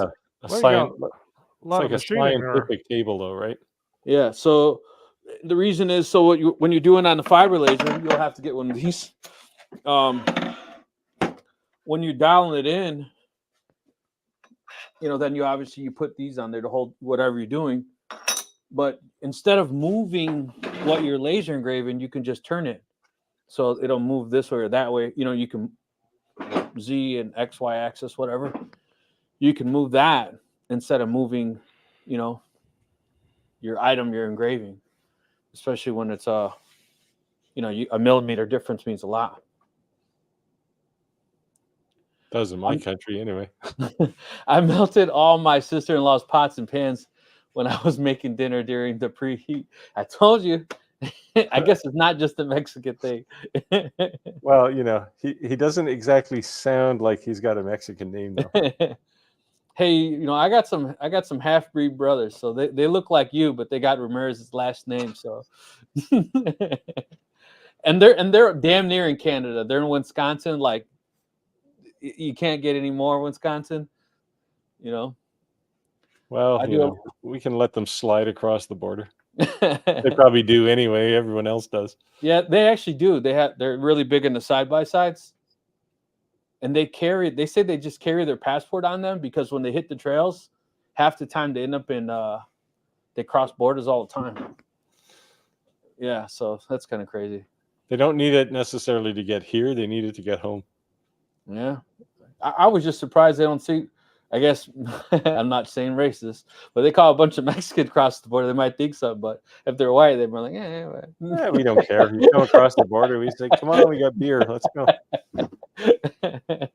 I do a lot of metal business cards for people. No, it's cool. Definitely cool. I see this guy on Facebook that he posts a lot of pictures that he makes on these thin cards. Yeah, I've seen that guy. They're awesome. I don't know how he does it. You see how he did like the red lips and he made colored eyes? Like, man, that was pretty wild. Pretty cool. That's the difference between somebody with a laser and an artist. Yeah. I tell people to save metal cards for important people. Exactly. When I just did this unboxing and all this thing, there's a Mexican band that I make all their shirts, just everything for them, all their promotion stuff. I told him to get the cards, and he was like, "Dude, that's so expensive." I'm like, I didn't say every person, but being a promoter or importance, that's leaving a statement for sure. I do a lot of QR. I do a lot, like craft fairs and stuff, and I meet a lot of people. And I have cards on the table, but I found that more people are just taking pictures of QR codes. Perfect. Yeah. No paper involved.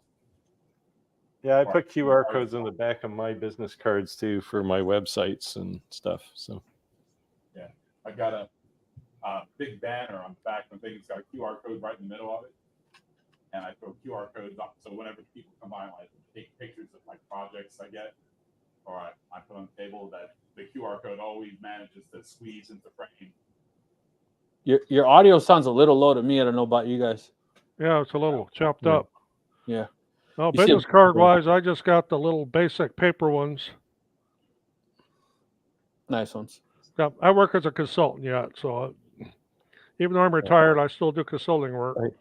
I did find a way to make a more expensive business card with these things.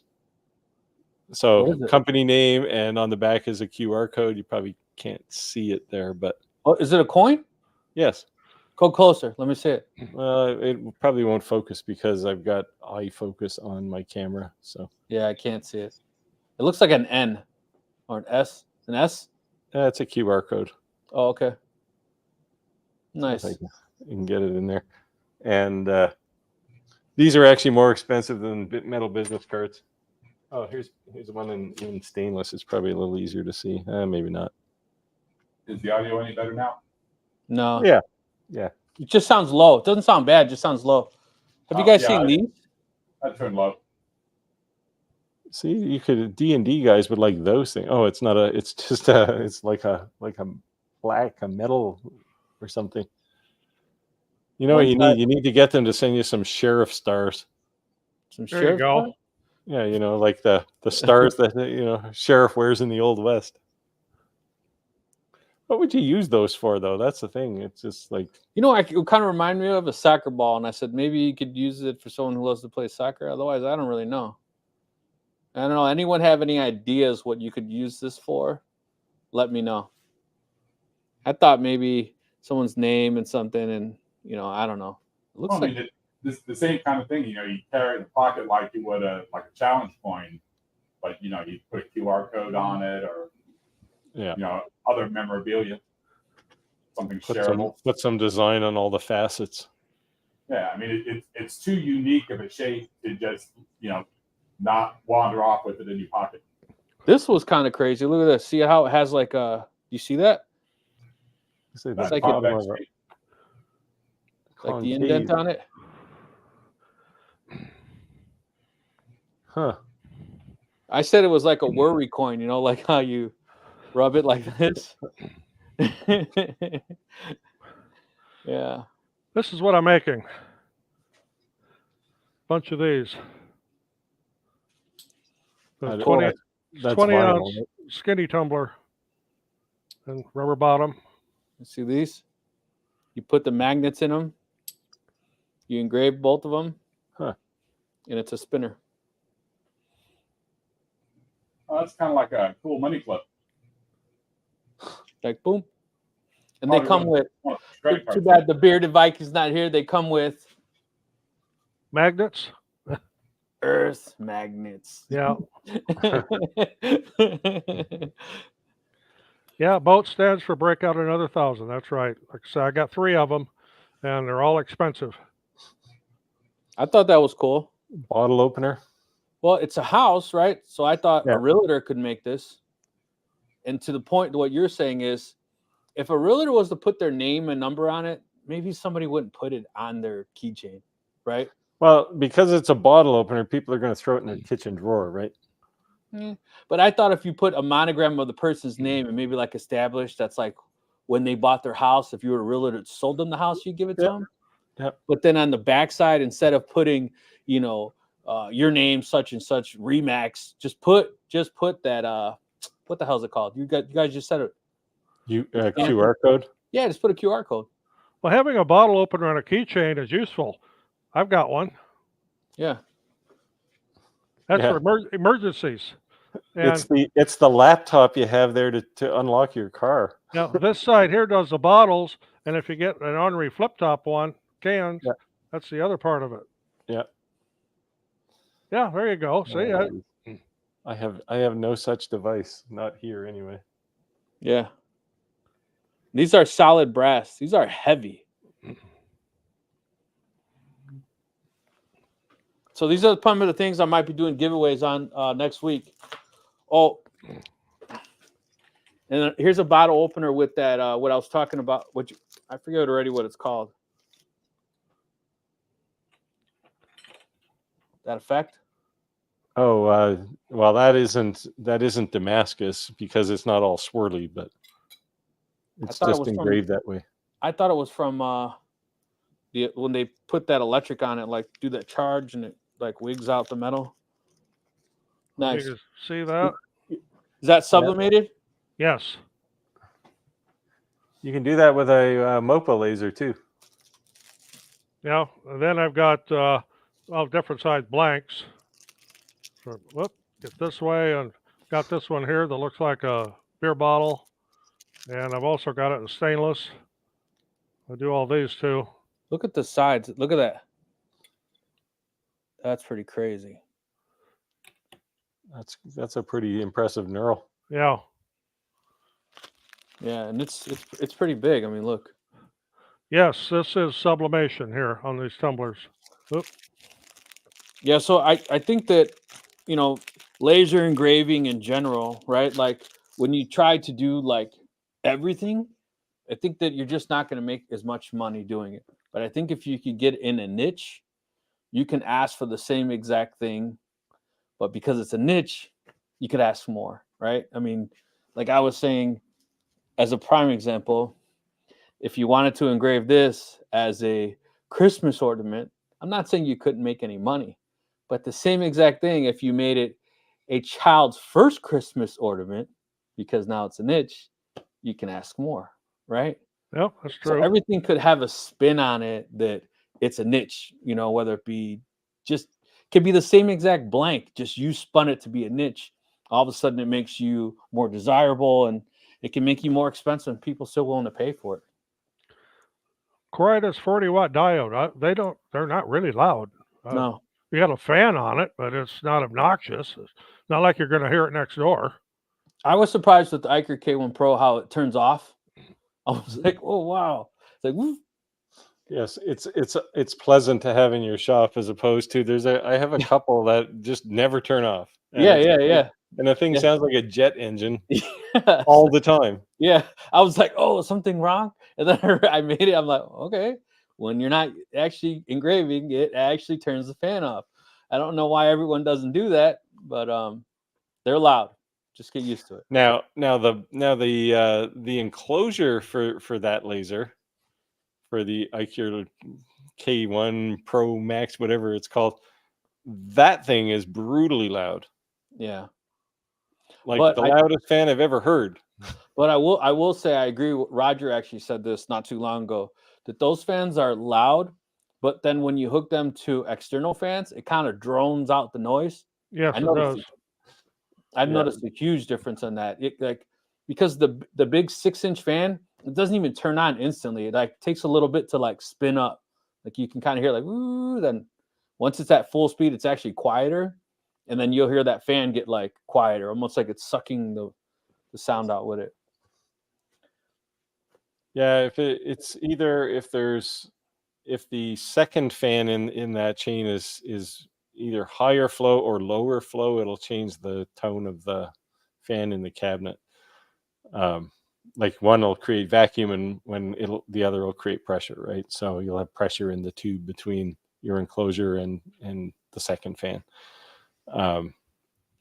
Yeah, I didn't notice that with the enclosure on that laser though. It was just loud all the time. So it's funny you said to smell it. So when I first got my laser, my wife was like, after the second week, this ain't gonna work. Like, you need to go to your garage. And I have 2 garages, and I'm like, 3 garages. I'm like, no, man. You know what I mean? So that's when came installing everything, all the ventilation. But then first time with the K40, trying to do, I'd say plastics, but it wasn't plastics. What are they called? Acrylic. I was kicking out some smoke out that door, because on the outside of my house, it just looks like a laundry vent. And my wife comes pulling up and she's like, people are going to think the house is on fire, But yeah, you could smell it outside. And when doing a ton of like the Tezza V35, I do some pretty deep cutting. It just smells good outside. It smells like cedar chips or something. Has that smell. But yeah, it's kind of funny. Yeah. My wife has sent me text messages from the house. How come there's smoke coming out of your shop? It's like, oh, yeah, it's just my CO2 laser running. I have seen a lot of people lately, and I don't know, I hadn't seen it till recently, that a lot of people post things. They're buying these like carbon monoxide detectors, these like detection, and they're noticing that like there's a lot of toxins still in their house. And even when they're having the external extractors, I actually have on my first floor a Shark air purifier, and then in my basement, because I'm in my basement obviously right now, I have 2 air purifiers, one right next to my furnace and one in my shop area. But they're not cheap. You're talking $600-800 for these Yeah. Air purifiers.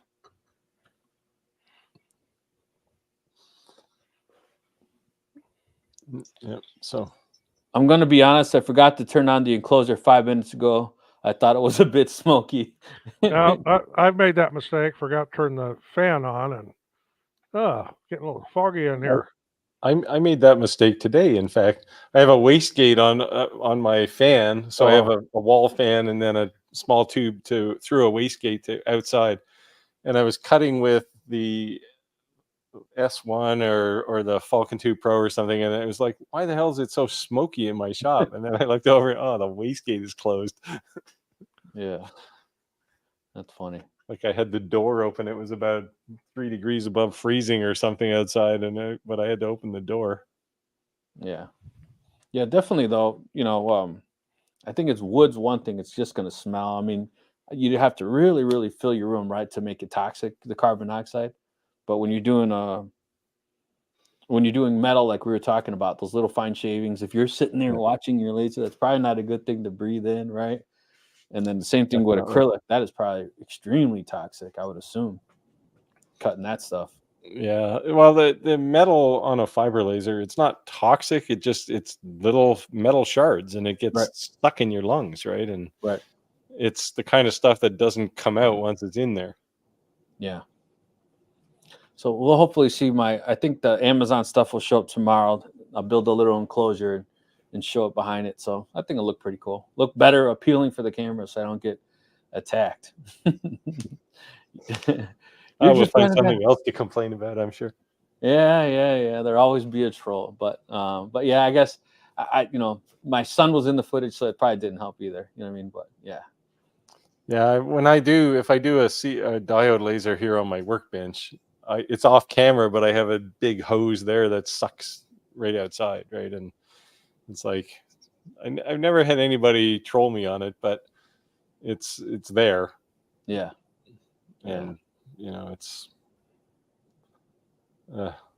people like to keep you safe. We'll say it in the politest possible way. They're concerned about your well-being. I'm happy for that. Well, I get a lot of comments on the videos I make in the summertime on these open frame lasers because I don't have an enclosure. I just have them sitting in front of an open overhead door on the shop downstairs. It makes it a lot easier to video. Yeah, I agree.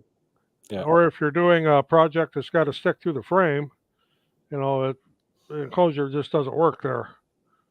Yeah.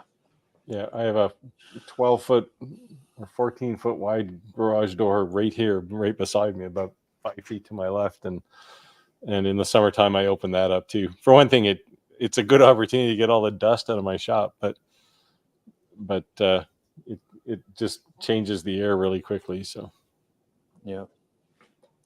What to say here? I got attacked for putting a spoiled board upside down. I'm putting a wooden wasteland over the top with no comment back. Haha. Yeah. Wasteboard. How do you put a spoil board on upside down? It's a board on both sides. Yeah.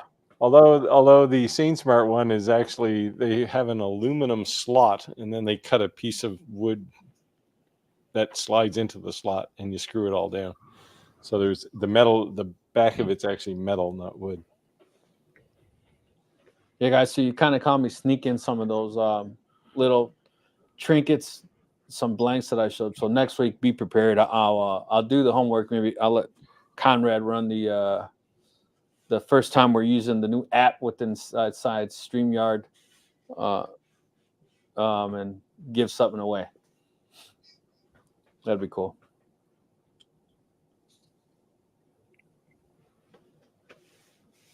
And you guys ride a Harley? Ha! You got to be kidding. No? I affectionately call any two-wheeled motorized vehicle a murder cycle. Oh man. Oh man. Well, I All laid right. down a Kawasaki 1000 on I-35 back in 1986. I have not been on a bike since. Oh. Yeah, I got a fat boy. I say a fat boy for a fat boy, you know. Yeah, that's why I got Heritage Classic. Thanks, Steve. Appreciate it. I've done it on purpose. It's as it faces the screws up, I'm going to machine out machine holes so it sits top flush, then I'll clamp it down. Yeah, there you go. Yep. Yeah. I think that you're always modding and tinkering and making things easier for you, right? For sure. Yes. I know I'm always doing that. I do it because I'm inherently lazy, and if I have to do some extra step and I can spend an hour to make it easier, I'm happy with that. All right, so obviously all of our subscribers are watching us, or this is how they find out. There could be random people who don't know us and just stumbled upon us. But do you guys have anything that our subscribers can look for that are be coming out this week or weeks to come? Any spoiler alerts? Can you spill some beans? I have a prototype heat press. It's called Sun Press. It's automatic. That is still in the box. I haven't even opened it yet, but I'm going to be doing a review on that heat press this week. Does it require a compressor? No. Okay. I don't think it does. About to find out. I haven't opened it up yet. It's damn heavy, I can tell you that. I'm going to have fun getting it up here.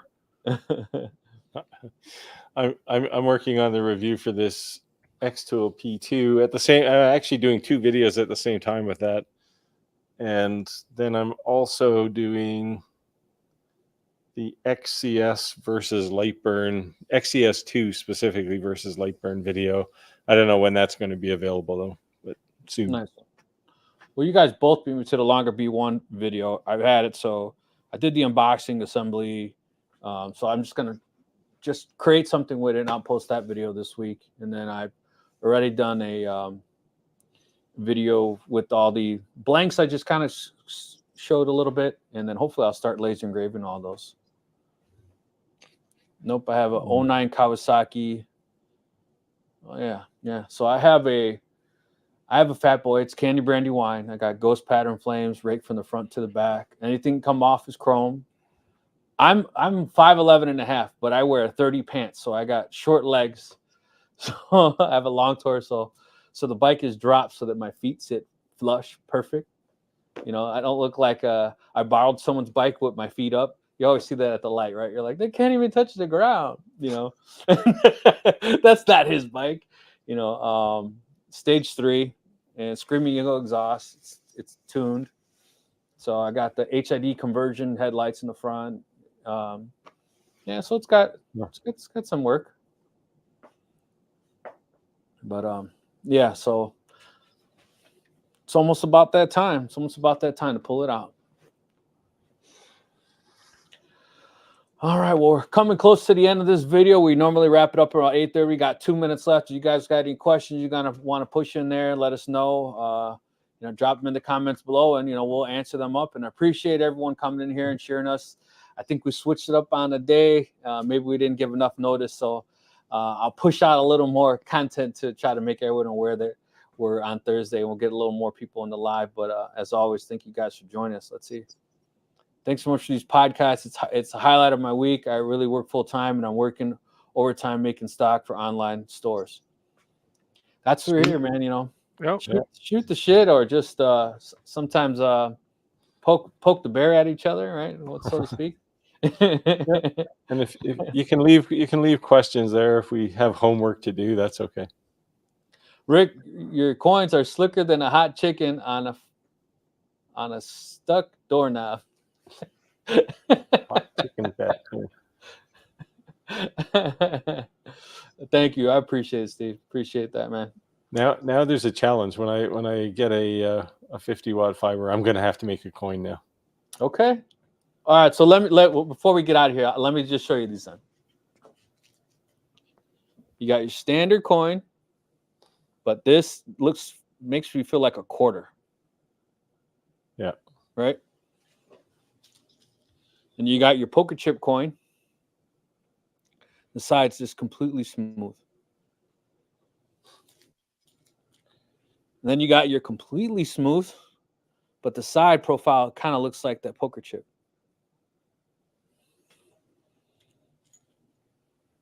Then you got this odd shaped guy, but same side, same on both sides. You got this bigger one, but this side profile is what's impressive. That is like insane.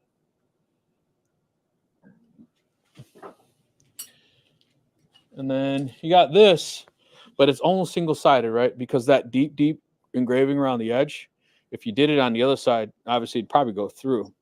So I could see you writing something on the back, and then that's a little different. Then you have this humongous guy. Look at this. And again, he does some crazy, look at that. Look at the design on the sides. But it's flush on the front, so you could do all the way to the edge, which is cool. And then this, I call it a worry coin, because that indentation in the middle. Now you did a big bottle cap. Yeah, and then what else? I think that's, oh, and then they have ones that are kind of like the brush. But the big thing that impresses me is this, man. Look at that. Must be making it in a big cylinder and then cutting slices off of it to make the coins. Yeah, he shows how he makes them. These are all manufactured overseas, obviously. Then this is the one with the magnets that go inside to make it like a fidget spinner or whatever. So those are all his coins. But there's a ton of other stuff, but bottle openers and you name it. And then he'll make anything for you. So it's cool. I'll have to have a look. What are his prices like? For you, different than everybody else, just being honest. Oh. I already sent you an email, remember? Just reply to him, let him know I sent you. Anyways, if you guys need them, it's horrible that I don't, but let me see. I'll say his name real quick here. Let me look up his info.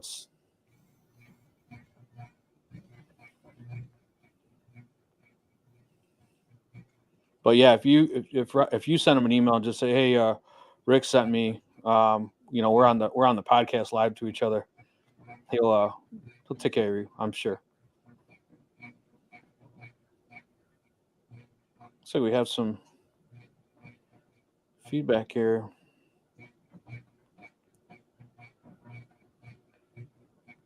Sounds like somebody's filing a pipe. Well, I don't have anything running up here tonight. Me either. I don't know. Nor do I. Limitless Solutions, but it's limitless, and then S. I might just put it in here. I think I did bookmark them. Yeah, limitlesssolutions.org.uk. Yeah, I have them. Yeah, here. LI.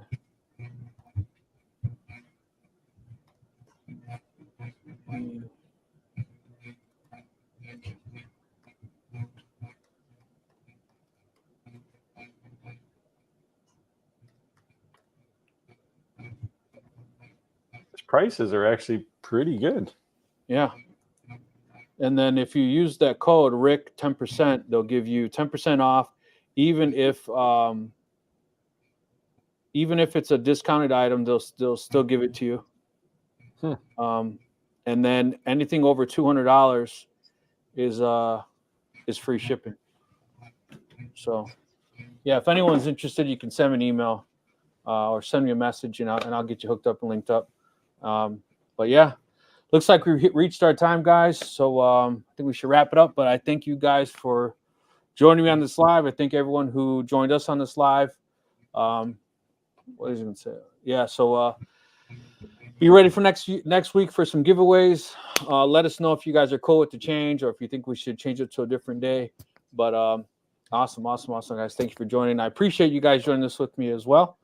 Yeah, you guys want to say anything? I'm having fun. So No, No, I think it's cool. I think it's cool for sure. I think we kind of threw our subscribers for a loop by changing the day, but it was for requests, and I think it's for a legit reason. So I just got to get it out there, just saying, hey, we're on Thursdays now. I'm sure it'll catch on. hopefully. Nah, it will. It will. Yeah. Hey, and if you guys think we should do a different day other than Thursday, let us know. We're open ears. We're only making these changes because you guys are requesting it. So we're good either way. So God bless, guys. Thank you guys for joining, and thank you everyone for following along with us along our journey. Yep. See you all next week. Take care. Yep. Bye.